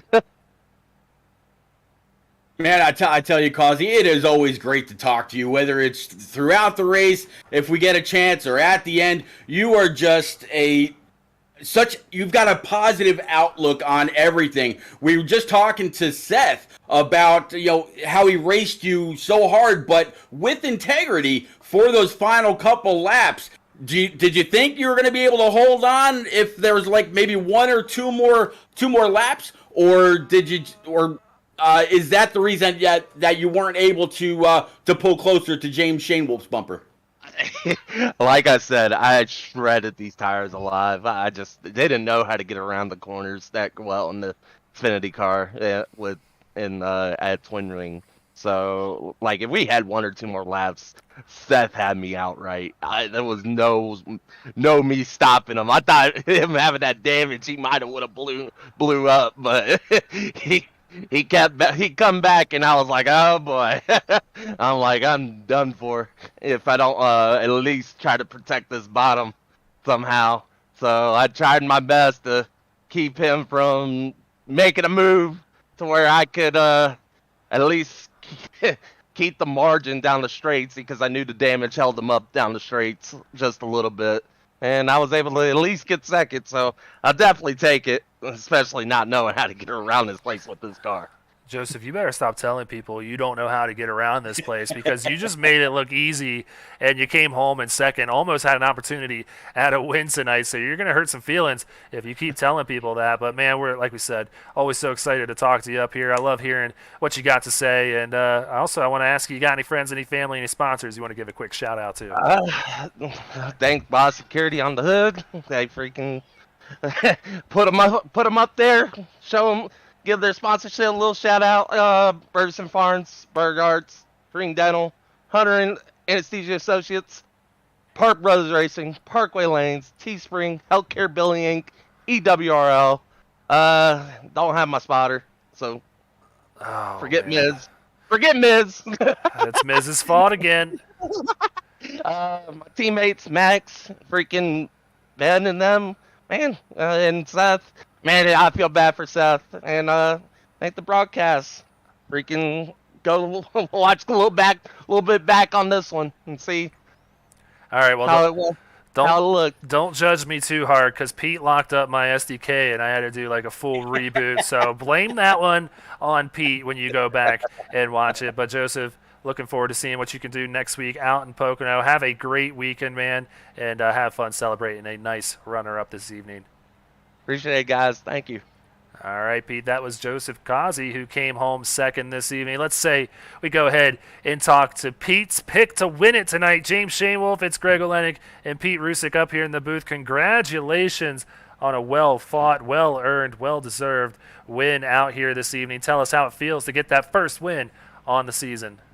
Man, it feels good to finally turn my luck around. You know, I've kind of been the anchor here of the JW team the last few weeks. Those guys have been picking up the slack for me. Uh, Ever since Daytona, man, they have been on a roll. So it feels good to feel like I'm actually contributing something to the team now for getting this one tonight.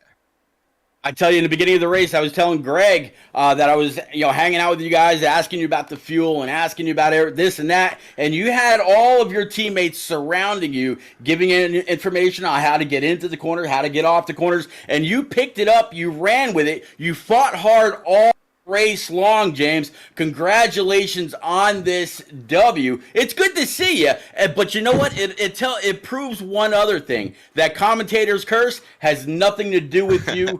Congrats, sir. Appreciate it, man. Yeah, if it wasn't for my teammates, they helped me out a ton.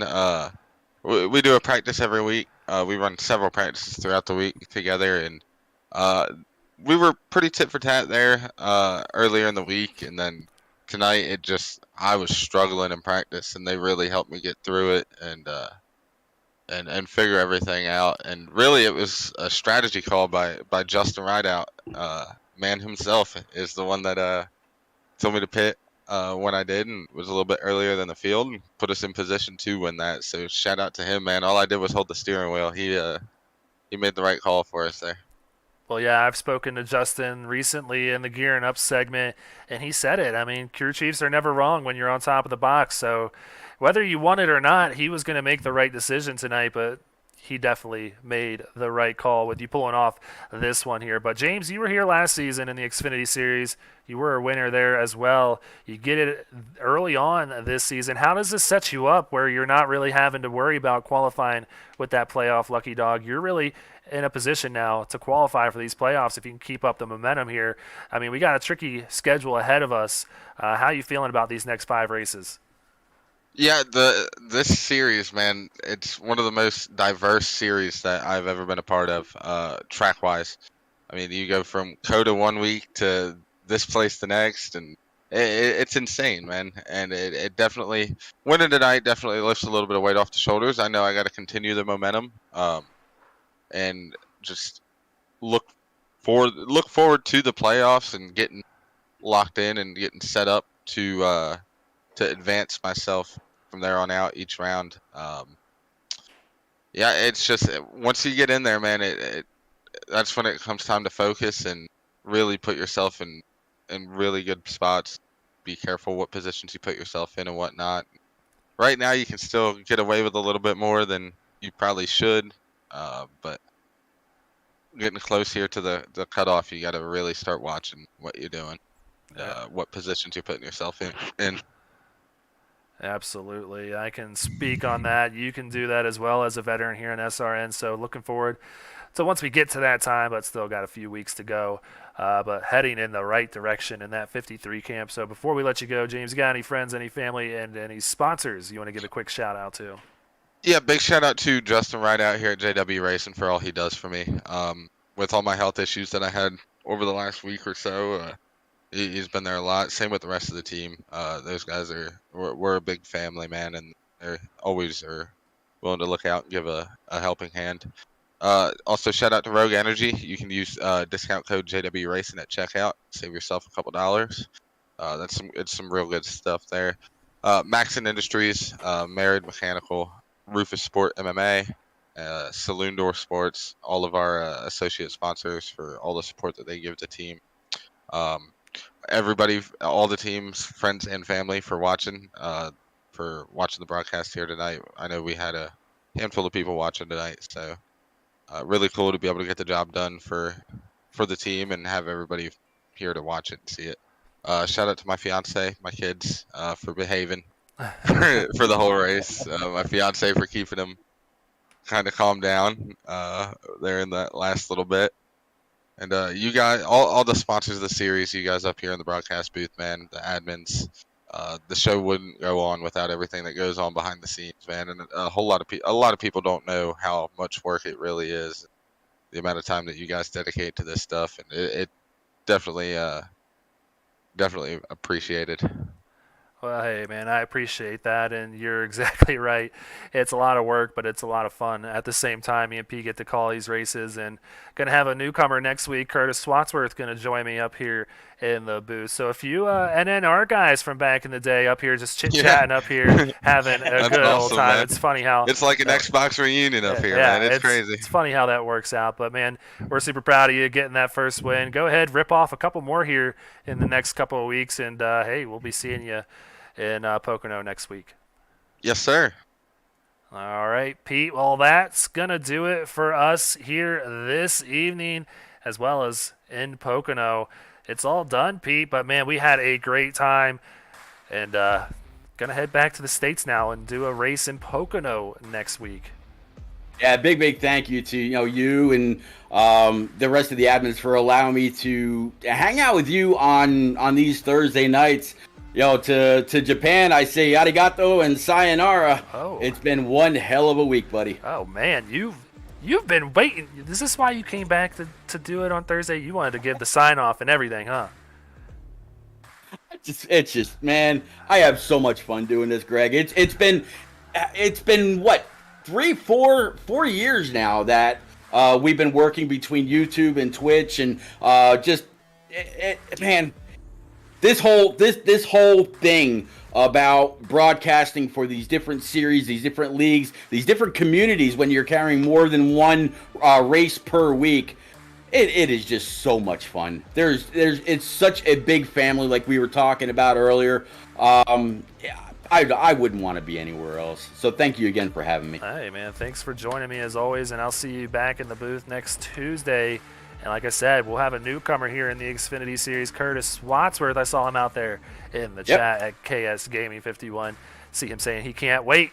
So he's going to be having the call with me next week at Pocono. But like I said, that's going to do it for us here this evening. We're heading out of Japan, heading back to the United States of America to continue the SRN season. Week number 6 action at Pocono. Please stop by the same time as always. It's going to be a good one at the Tricky Triangle. So, like I said, have a good night. Join us next week. And for everybody behind the scenes, myself and Pete, we all appreciate you guys stopping by. Take care. Have a good night and go faster.